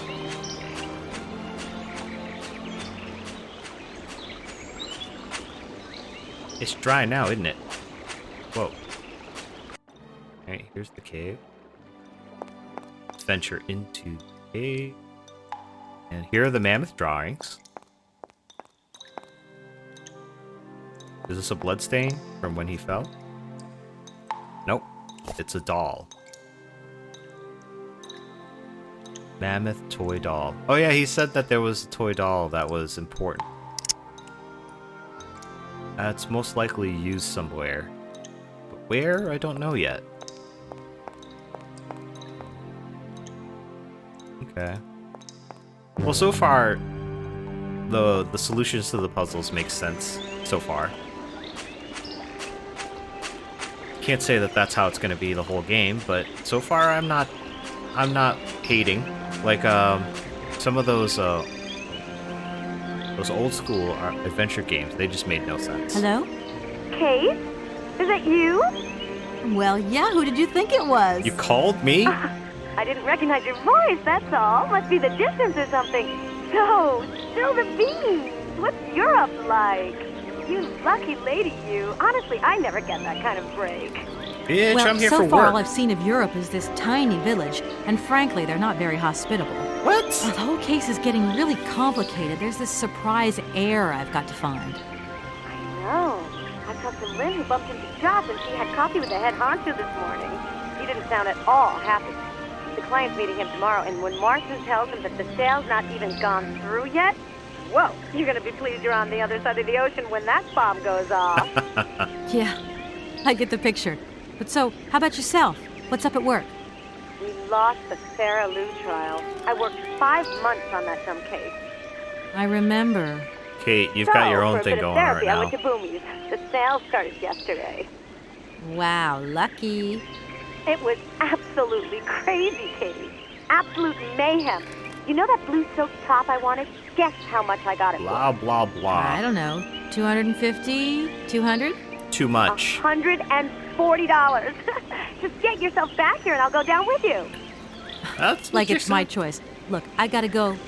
Call me soon, huh? I want a blow-by-blow account of every moment of your great adventure. Get out of here. Look after yourself. You too. Yeah, I will. Yep, I'm immature. I don't care. I'm having fun, alright? And that's all that matters to me.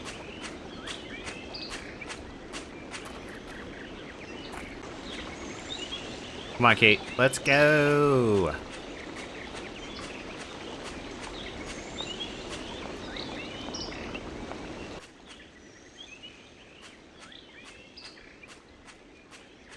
Trekking through the forest.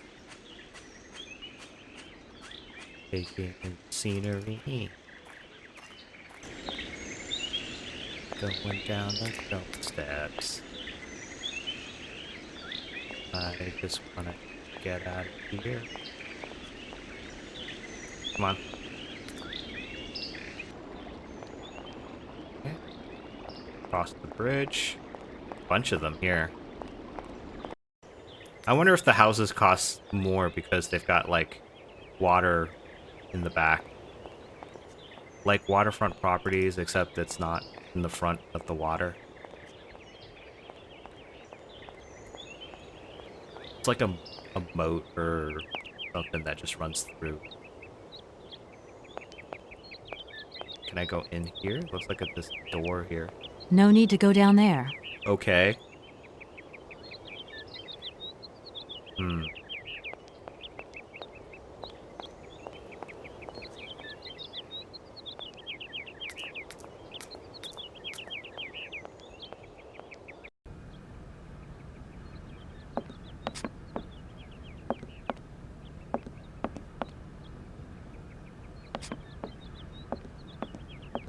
Can I do anything with this?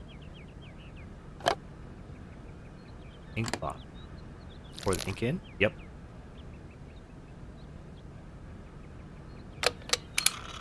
Stamp approve. Okay. So, I know I'll need something at some point, so don't need that yet.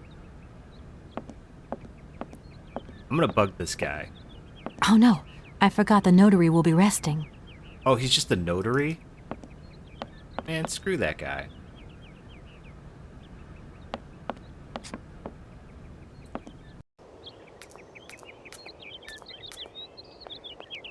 Alright, Kate.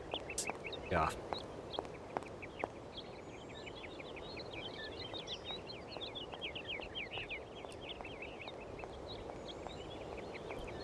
Maybe we gotta go back to the factory.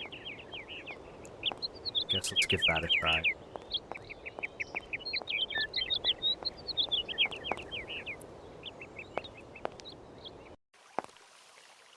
What's up?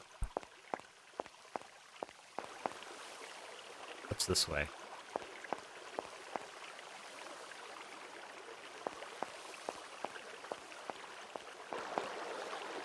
Voralberg.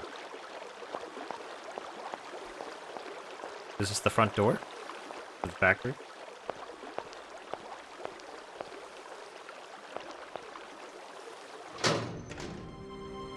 it's the factory proper.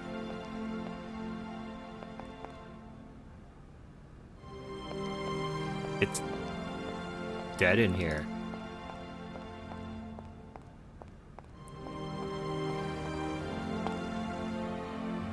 How is this the economic center of town when all the workers are automatons? Like, what the hell?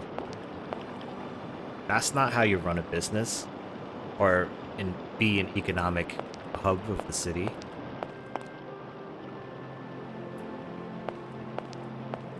Let's pull this lever. Doesn't look like that works. Okay, well, sure. Looks like I need a key to go in here.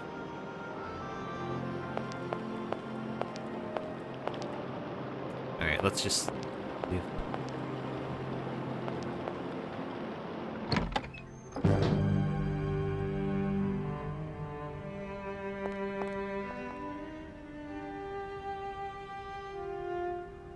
Out this way.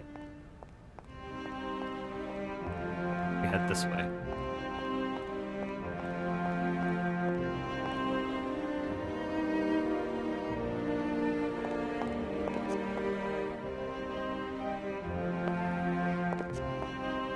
Anything over here? No, guess not. Something must happen with this. Sorry, I clicked outside the game again. Ugh. Actually, let me see if I can set this to full screen.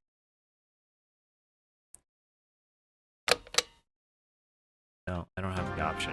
It's an old game, so I guess that's too much to ask.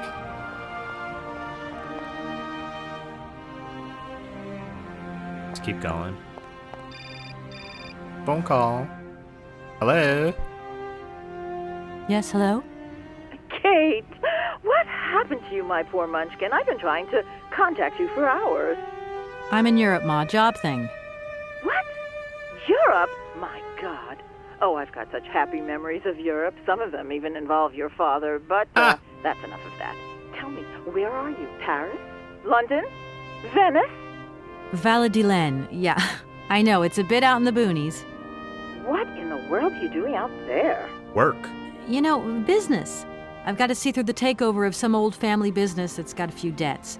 It's a really charming place, but there's one or two weird things going on here. I can't go into it now. That's putting it lightly, well, Kate. That's right. Your old mother's too dumb to understand it. You really Wow. do take after your father sometimes. Putting words in my mouth. Mother. Kate, you'll never guess who I saw yesterday? No. Ma, I haven't got a lot of time, you know. Yeah. Frank! Ma, please. I've got to go. Frank Malkovich, the Russian opera singer. Well, maybe you don't remember him. He was quite a star in his day. Listen, Ma, I really don't have the time. I'll call you back. He is as charming as he always was. Oh my God, just hang up on her. Mom, I really have to go. I'll call you back, I promise. Lots of love. Kate! Wow, what an inconsiderate mother. This was back in the time when, like, if you had a cell phone and you wanted to make international calls, that was expensive. Like, it's not like it's not expensive now. It's just it was more expensive, even cost prohibitive. And she just didn't want to have anything to do with it. What's this thing doing? Oh, ready to receive a box? Nothing came out.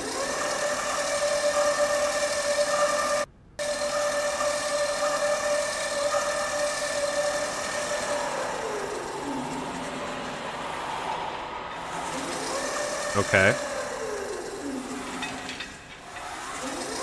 And it comes back? Yep. Oh, so creepy that his arms are stretched out on that thing. Creepy as fudge.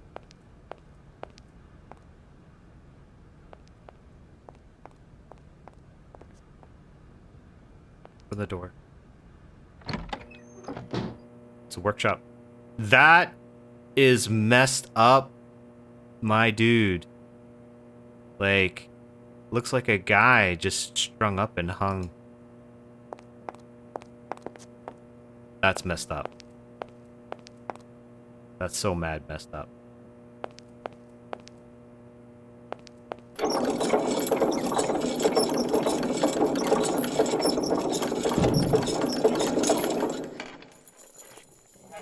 It's moving. Ugh. No boss fight, please. I did not think that this was this type of game. No boss fight.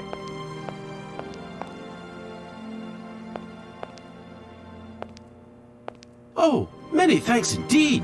I am most embarrassed for you to see me like this. I lack a certain completion. You see, nobody here found the time to polish off the finishing touches. Honestly, these days, we really have lost the art of good workmanship. Yeah, maybe. With whom do I have the honor of speaking? Could you please state your identity, articulating clearly? My name is Kate. Kate Walker. Allow me to introduce myself. I am Model XZ2000. My common name is Oscar. Oscar. I represent the technological zenith of this factory's production. Yeah. I have been designed to drive a locomotive. A touch messy, but an essential task. Wow. You want me to believe that this guy is made out of, like, watch kind of technology? Can I be of use to you? Why, you certainly can. I absolutely must have my feet. My hands are Model XZ2003. My feet are Model XZ2005_B. Be careful. The Model XZ2005_A has evidenced some rather embarrassing performance failures. Like bugs? Automatons do not have bugs, Kate Walker. They simply display functional idiosyncrasies. I'm Bugs. sorry, I didn't know. What do I have to do to get you a pair of feet? Use the assembly line to construct them. You will need a production punch card, on which is recorded my body design data. Here is my own punch card. Okay, I'll give it a go. Yeah, I guess I Thank will. you, Kate Walker. Give it here. We're gonna do other people's work again.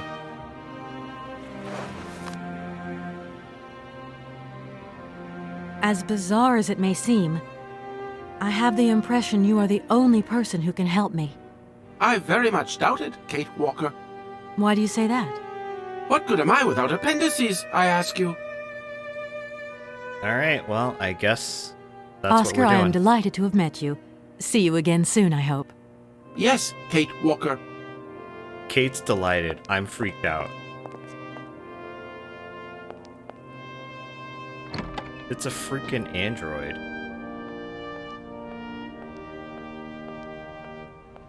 Kate, go. Let's keep heading this way. Can we go up? Yeah, can we go up the stairs? Yep. I figure punch cards probably go upstairs.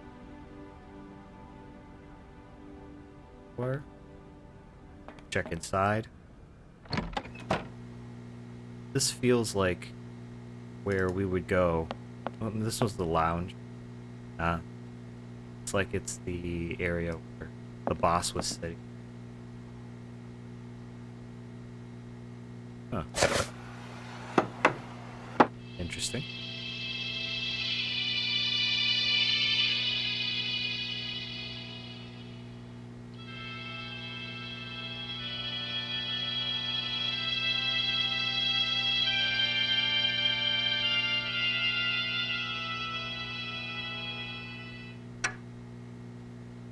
Yet. This thing's jammed. Of course.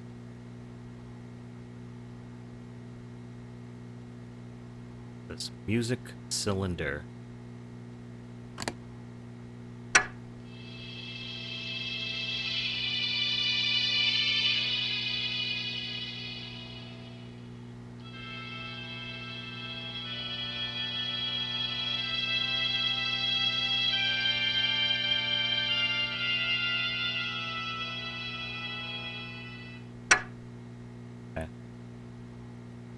Let's. I don't think there's anything else. Let's exit from that view. Take a look at the desk.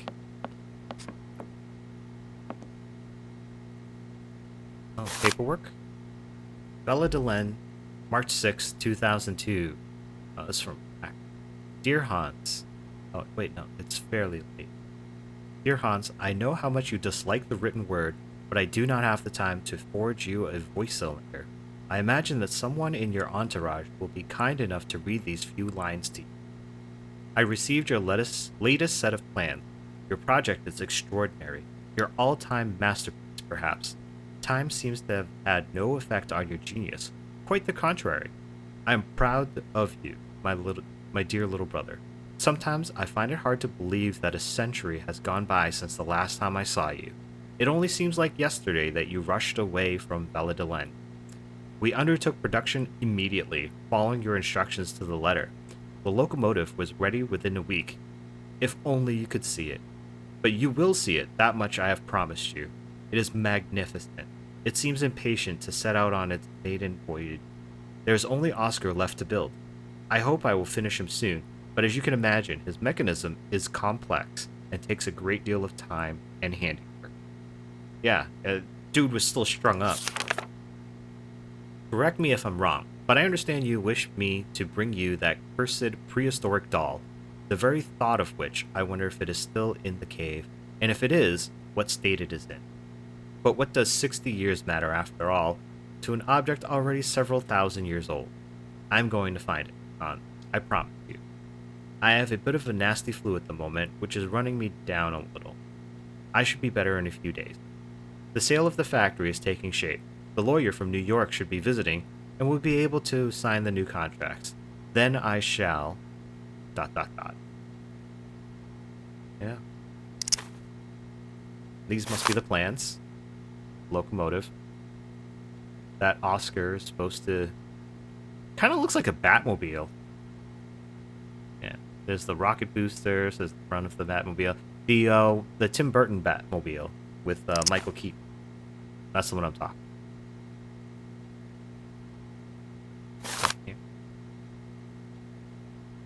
Perrotin Blanchard Solicitor, Associate of Bailiffs, whatever.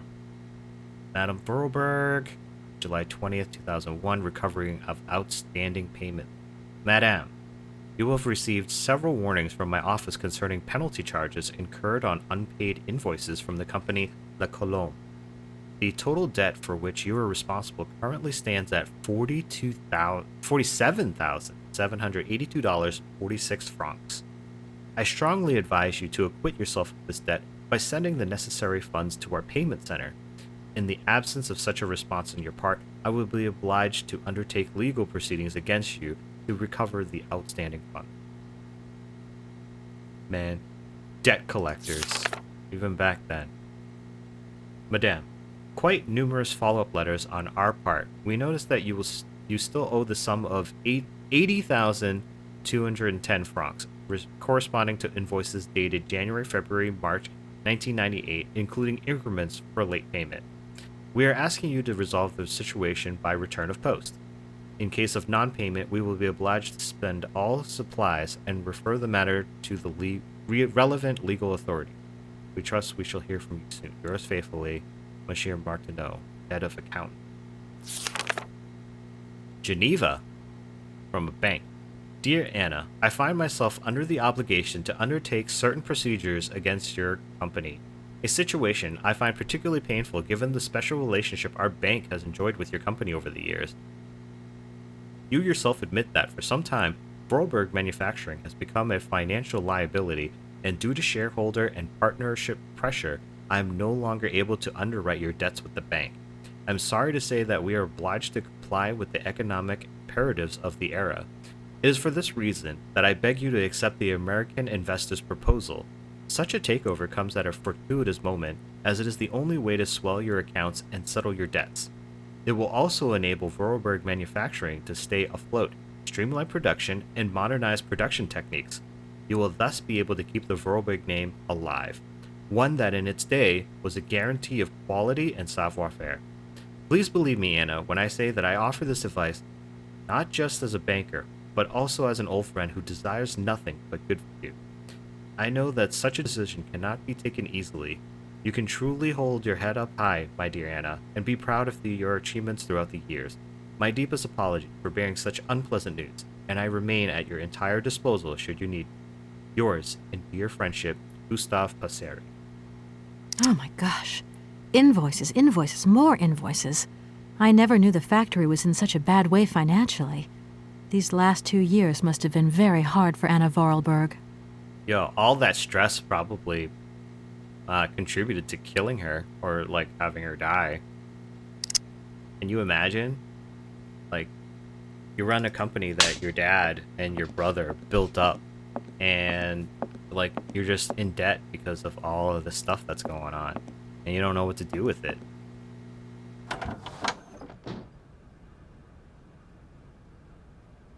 You know, this way.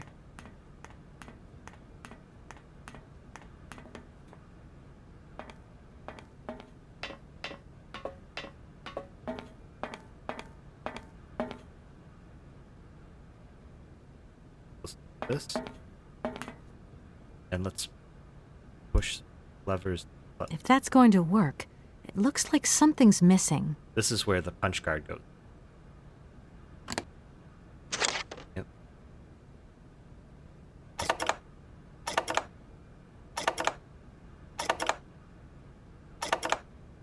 I have no idea. This looks like building material. I kind of like this one. Go with that. Doesn't look like that works.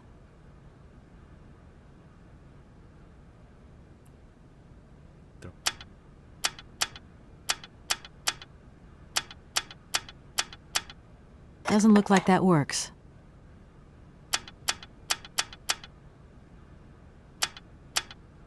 So 3.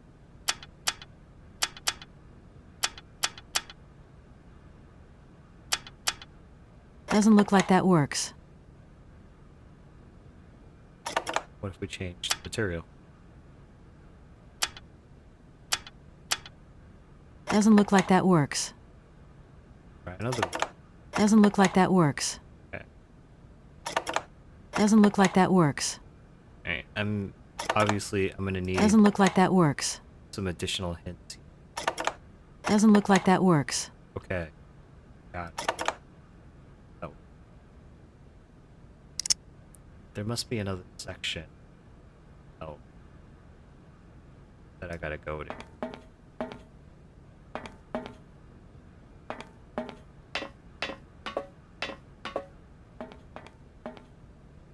Can we move? Wait, no. Can't get up there. The ladder didn't come down.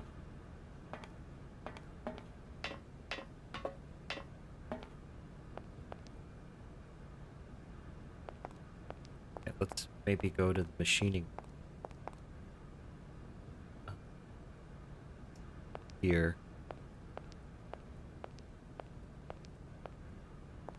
Come on, let's move it, Kate. Don't be dawdling. You don't got time for that.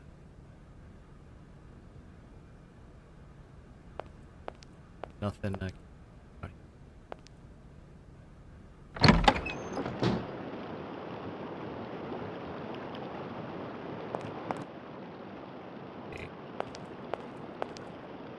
Doesn't look like that works. Right, so we're missing something. Oh, what's this?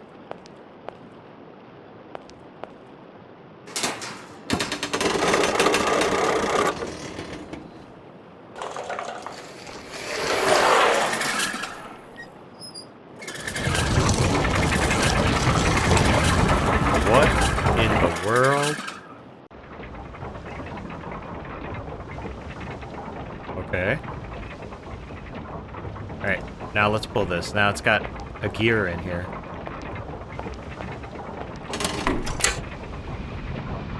Yep, and I can hear the machines have started. This lever did nothing. Alright, so let's give it a look.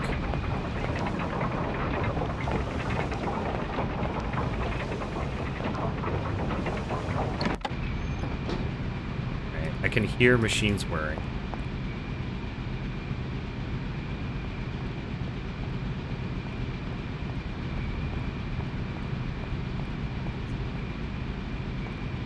Okay. What have we got going on?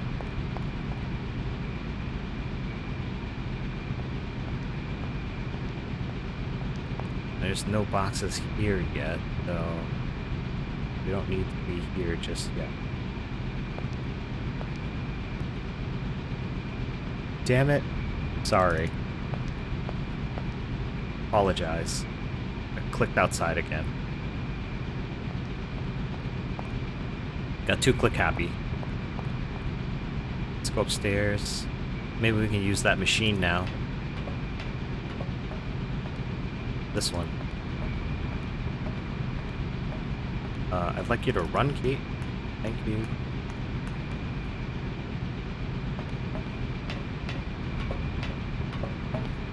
Now that the machine's on, maybe we've got something we can do here. Alright, so. Turning these on. Doesn't look like that works. Doesn't seem to do anything. Doesn't look like that works. Yeah, 3 lights up when we do this. Doesn't look like that works. Doesn't look like that works. Okay, then what are we missing? Doesn't look like that works.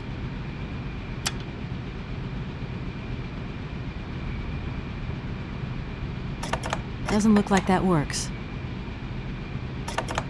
Doesn't look like that works. Obviously, we're still missing something.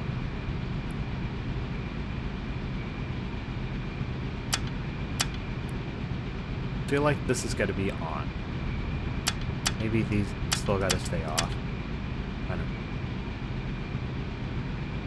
Right, so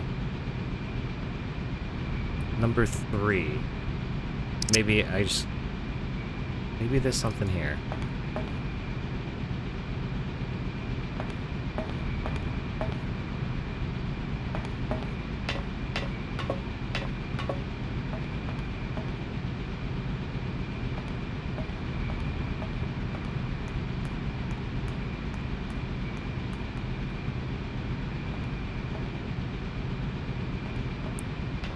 Let me just exit for now. I don't see where else we should be going. So, let's exit. We'll come back. Maybe we're missing something.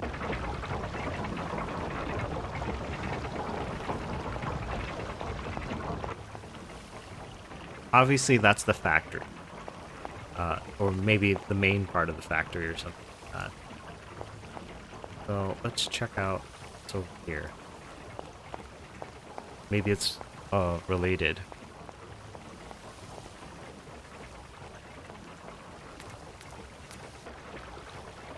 Alright, what have we got here?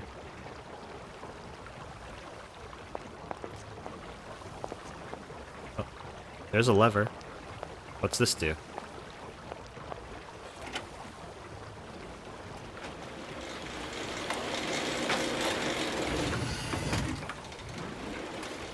Huh. Okay. I'm sure that was important. Oh, I think that's... Alright, I think that's where the forklift thing comes into play. I think we needed to be out here.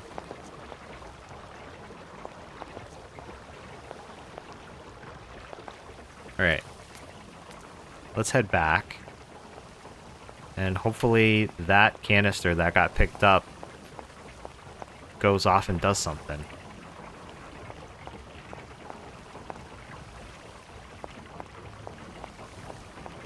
Here's hoping.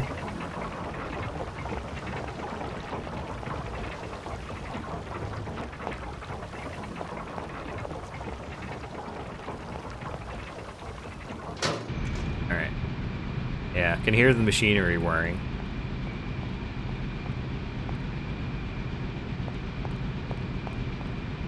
See. Yep. It brought this canister over. So let's get this thing started. I'll put that canister or gear or whatever it is So freaky. It's using arms instead of, like, the regular forklift thing.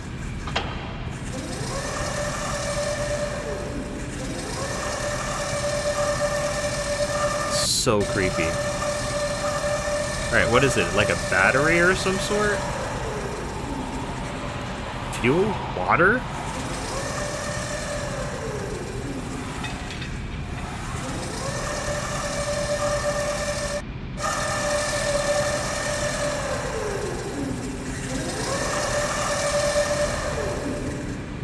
Okay, so what has that done for us?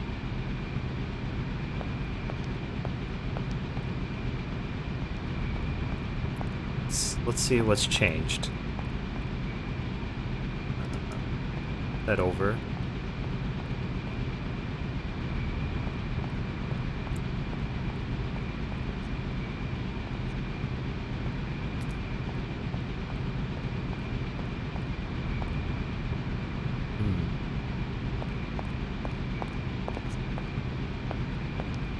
Alright, so nothing over here. This must be the final part of the manufacturing process.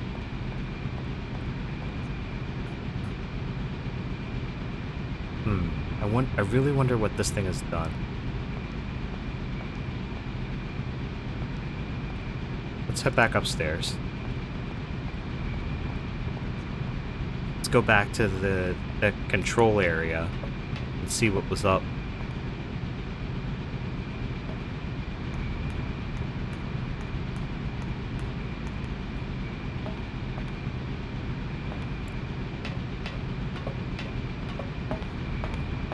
Does that make any changes?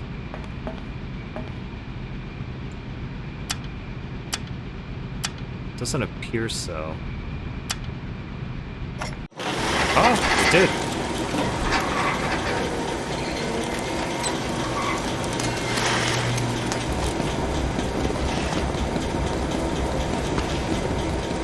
Legs. Very nice.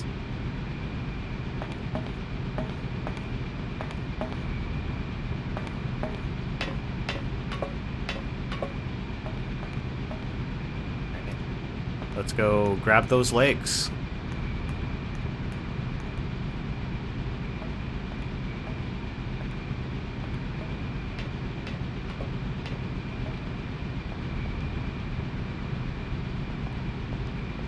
Let's go.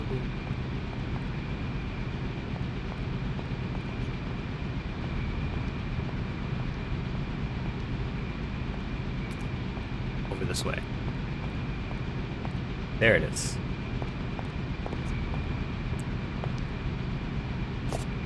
Grabbed the legs.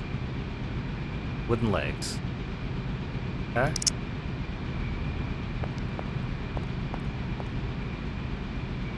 Let's give them the Oscar and see what he has to say.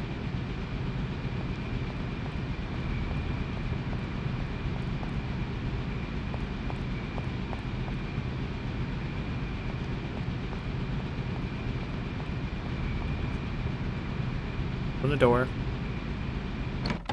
There we go. Let's get the legs. Give them to him.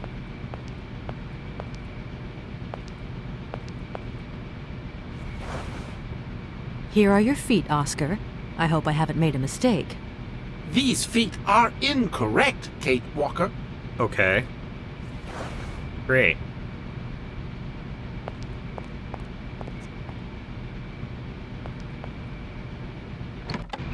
Okay.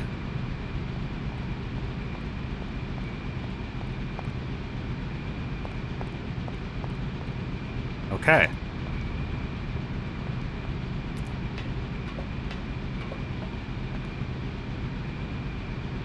So I guess it's trial and error.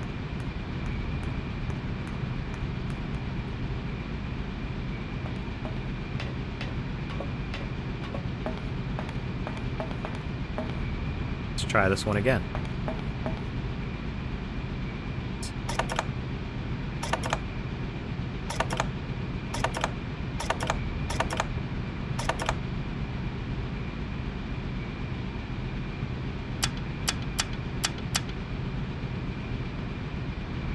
Only 3 works. Alright, we'll try a different wooden leg.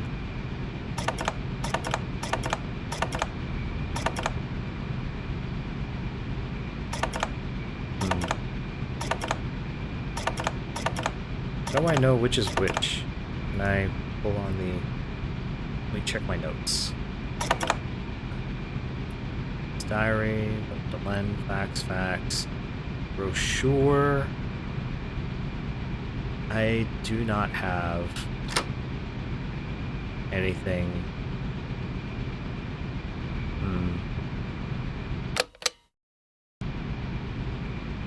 Alright, let's just try this one, I guess.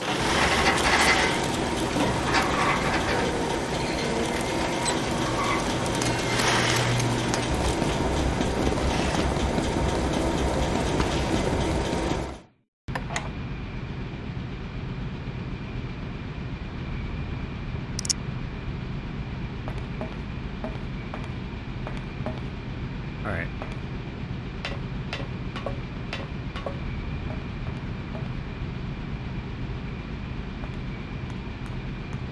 I guess it's going to be trial and error for right now, boys.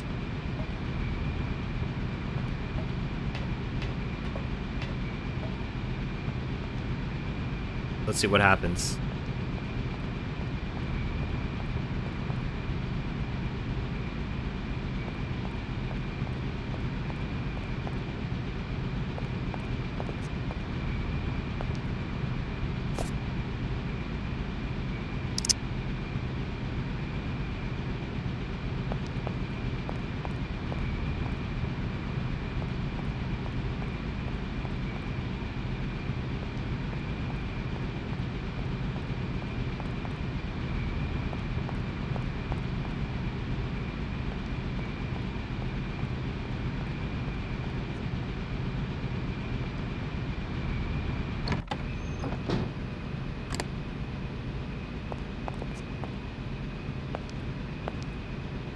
Alright, let's try it. Here are your feet, Oscar. I hope I haven't made a mistake. These feet are incorrect, Kate Walker. Well then. Hi, it's me again. Can I trouble you a second? In the situation I am in, nothing would give me greater pleasure. Alright. Oscar, I'm experiencing some problems with the general console. It looks like I need more than your card to operate it. Yeah. To my knowledge, the console is in perfect working order. Okay, I guess I must have forgotten something. Most certainly, yes. I am counting on you, Kate Walker. So I'm forgetting something. Is that it? Do you know where I could find the factory paperwork? I cannot reply to this question with precision. Try Anna Voralberg's office above the machine floor. Alright, well, I guess that worked. Oscar, I am delighted to have met you. See you again soon, I hope. Yes, Kate Walker. Alright, so I guess I'll try Anna's workshop and see if there's any clue.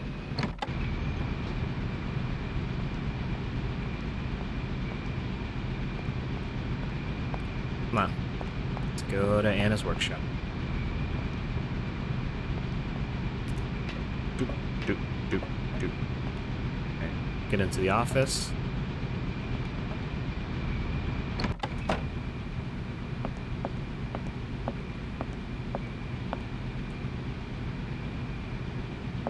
So there was a paper in here. This thing. I feel like this doesn't help me though.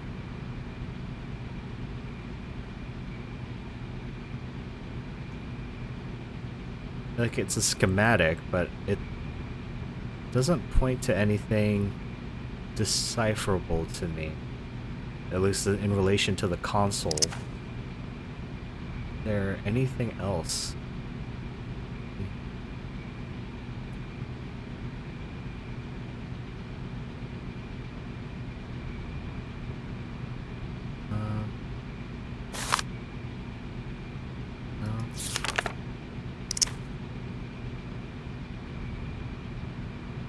Those are bills. Oh my gosh. Invoices, invoices, more invoices. I never knew the factory was in such a bad way financially. These last 2 years must have been very hard for Anna Voralberg. Alright, so... I'm missing something. It's not here. Is there something... something somewhere else?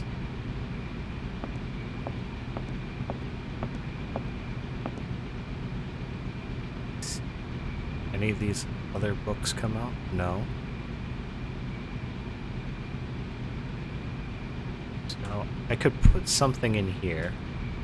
Oh, this thing's jammed. If I put this in there, all it does is just play music, but I can't grab it. Game doesn't let me.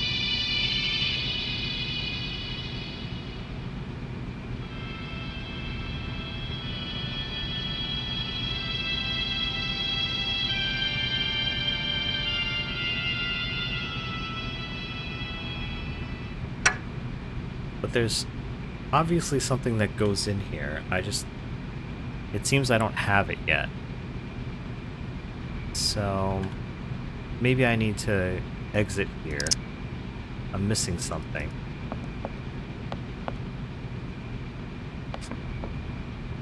Alright, there was one section of the factory that I didn't go to, so maybe it's worth taking a look over there, seeing if I'm missing something.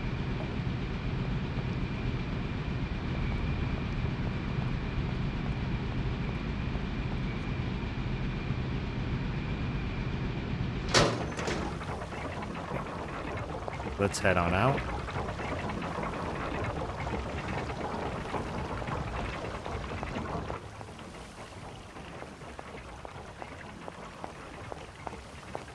Here's the main area. This is the section that I haven't visited yet.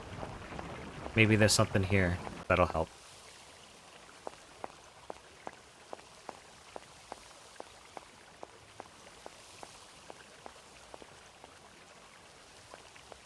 Let's go. It looks like the locomotive.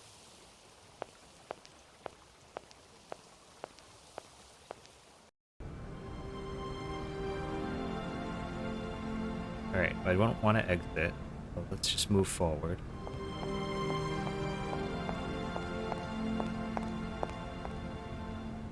Can we go in here? We can. We can also go on the train. Let's go inside the booth here first. Maybe there's some paperwork or something. No need to go down there. Alright, never mind. Let's try the train, maybe?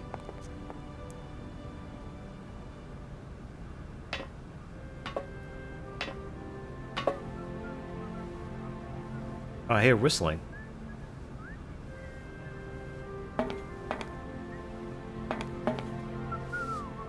Yep, we're getting closer.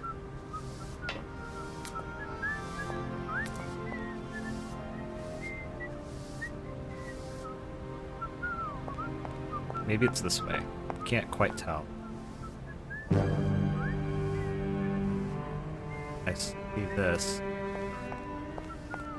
Let's try this.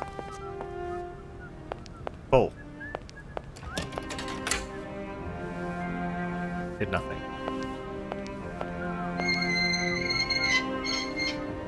What is that?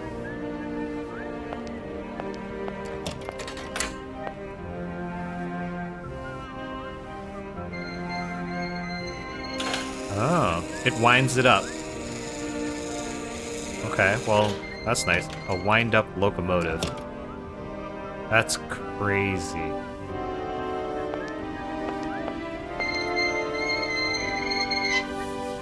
Alright. Let's head over this way.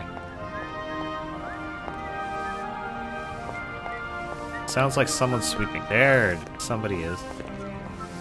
Can't talk to me.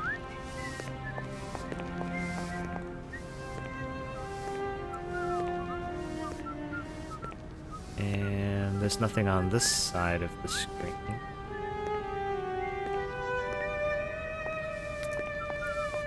Seems I can't talk to him.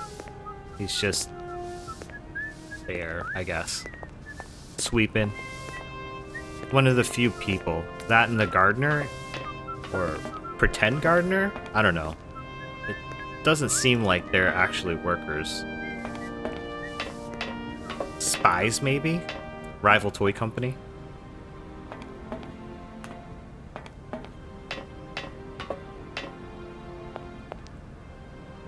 And this is the end of this, too. So maybe we gotta get on the train. And actually aboard. There was a door here.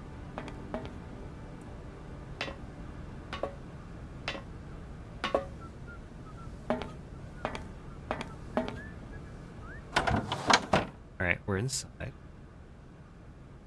The door out. Got nothing here. Let's continue on. Look, electric fan. What, that's not wind up too? What's this? These shelves look as if they're made for valuable objects. Indeed. I think I need the music box to be here. These shelves look as if they're made for valuable objects. Okay. Huh.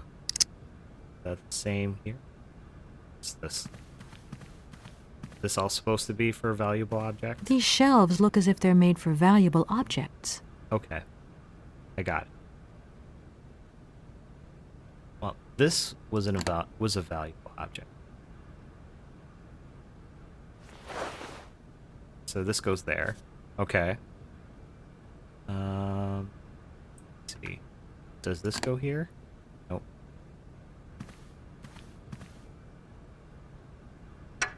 Oh, that goes there. I don't think these go anywhere. Oh, wait. No. Yes.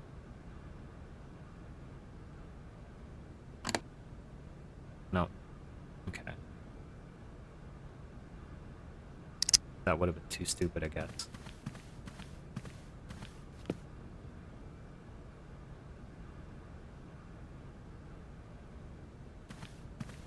So this is like a one person so far. There was like a couch earlier, now there's a bed and a chair. And that's all there is in here. That didn't go quite how I anticipated it going.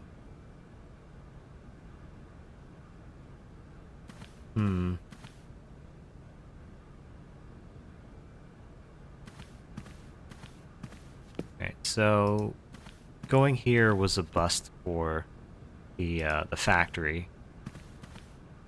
I guess this is where you put collectibles, maybe?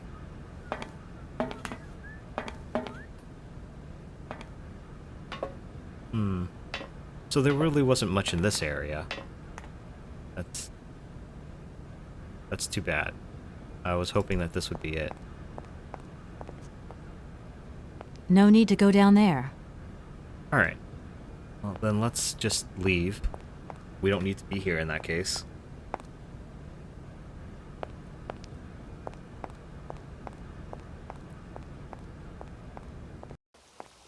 Yeah. Go around. There's nothing else around here.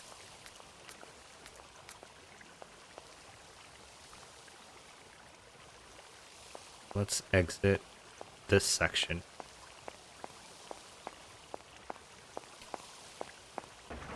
So, I definitely am missing something, but what it is I'm missing, I don't entirely know.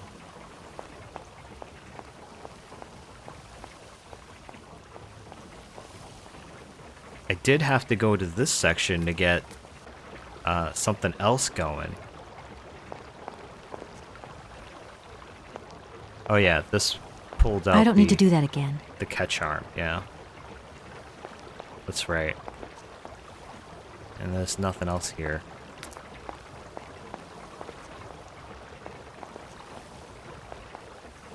Okay.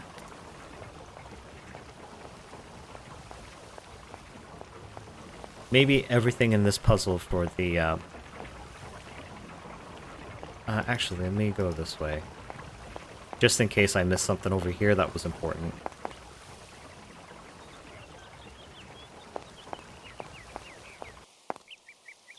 what is it? I think these doors should be still closed.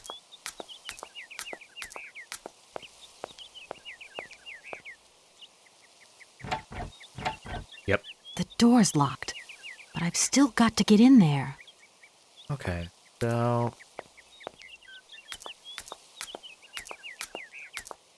let's check the hedge maze in case one of the gates there opened up and let me in.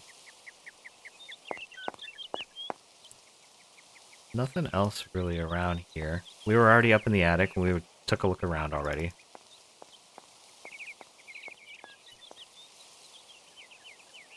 Alright, back to the hedge maze. Gardener's still here? Gardener's still here. There's nothing here, it seems. Let's check over here. One of the gates was open and one of the gates was locked.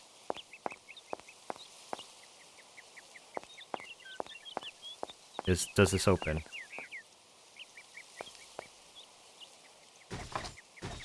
Nope. No point. It's locked. Alright, well, that settles that. And we were in here. I think we grabbed something from in here. Yeah, something was here. We took it. And nothing else relating to it.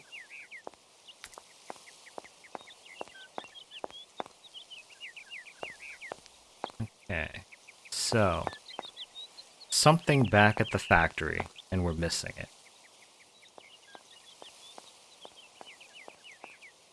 So, I'm guessing that it's all self-contained, all of these puzzles. And you just need to be really astute and just look around, I guess. I'm trying to do the pixel hunt, and I haven't been very successful as of yet, but maybe I just need to be more careful. The robot Oscar mentioned that I should check out Anna's workshop, so maybe I'm missing something there that I didn't see earlier. So I'm gonna take another look, see if there's something that I'm missing. Well, there is something I'm missing, I just don't know what it is just yet. So let's go take a look at it again. Come on, go up. Maybe I can put these gears that I had gotten from Momo when he dropped them. Maybe I can put these into the music box. Maybe that'll do something. I'm not sure if that'll be the case. Can we put... nope. This one? Nope. This thing's jammed. Yeah, so I can't take it. And I can't put this book back.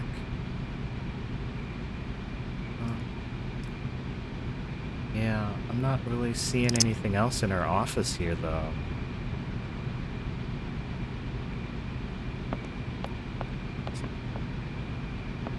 Let's check our desk again. Yeah, this thing I don't think helps me. Assuming you could even read any of what's going on here.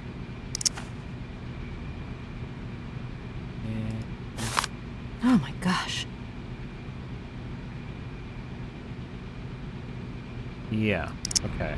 So I couldn't find anything. So I'm just missing something in general.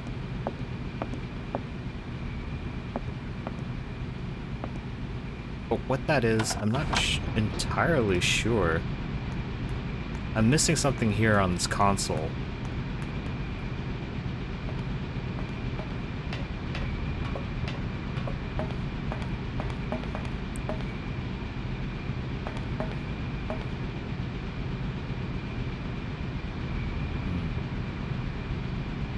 I can't open up these fuse boxes, and I can't turn any of these.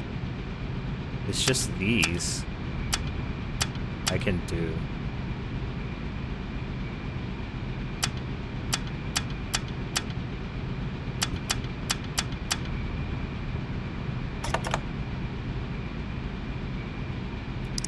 Alright, you know what?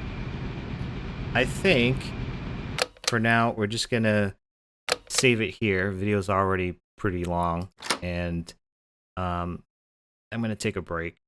I hope you'll come back. Hopefully you find that this game is intriguing. I do find that there's a mystery here, and I would like to solve it. There was the relationship in that diary for Anna and her brother Hans, and that was like hit you in the feels, you know. And even with the father, I mean, after he learned to accept his son for what he is, became a lot better with the relationship up until Hans wanted to actually leave. But I don't know, you just gotta let your kid go sometimes. Wow, it's an intriguing story, and I find it very interesting. I'm looking forward to coming back. The puzzle maybe not as much, but we'll figure that one out. I hope you'll join me for the next one. Until then, bye.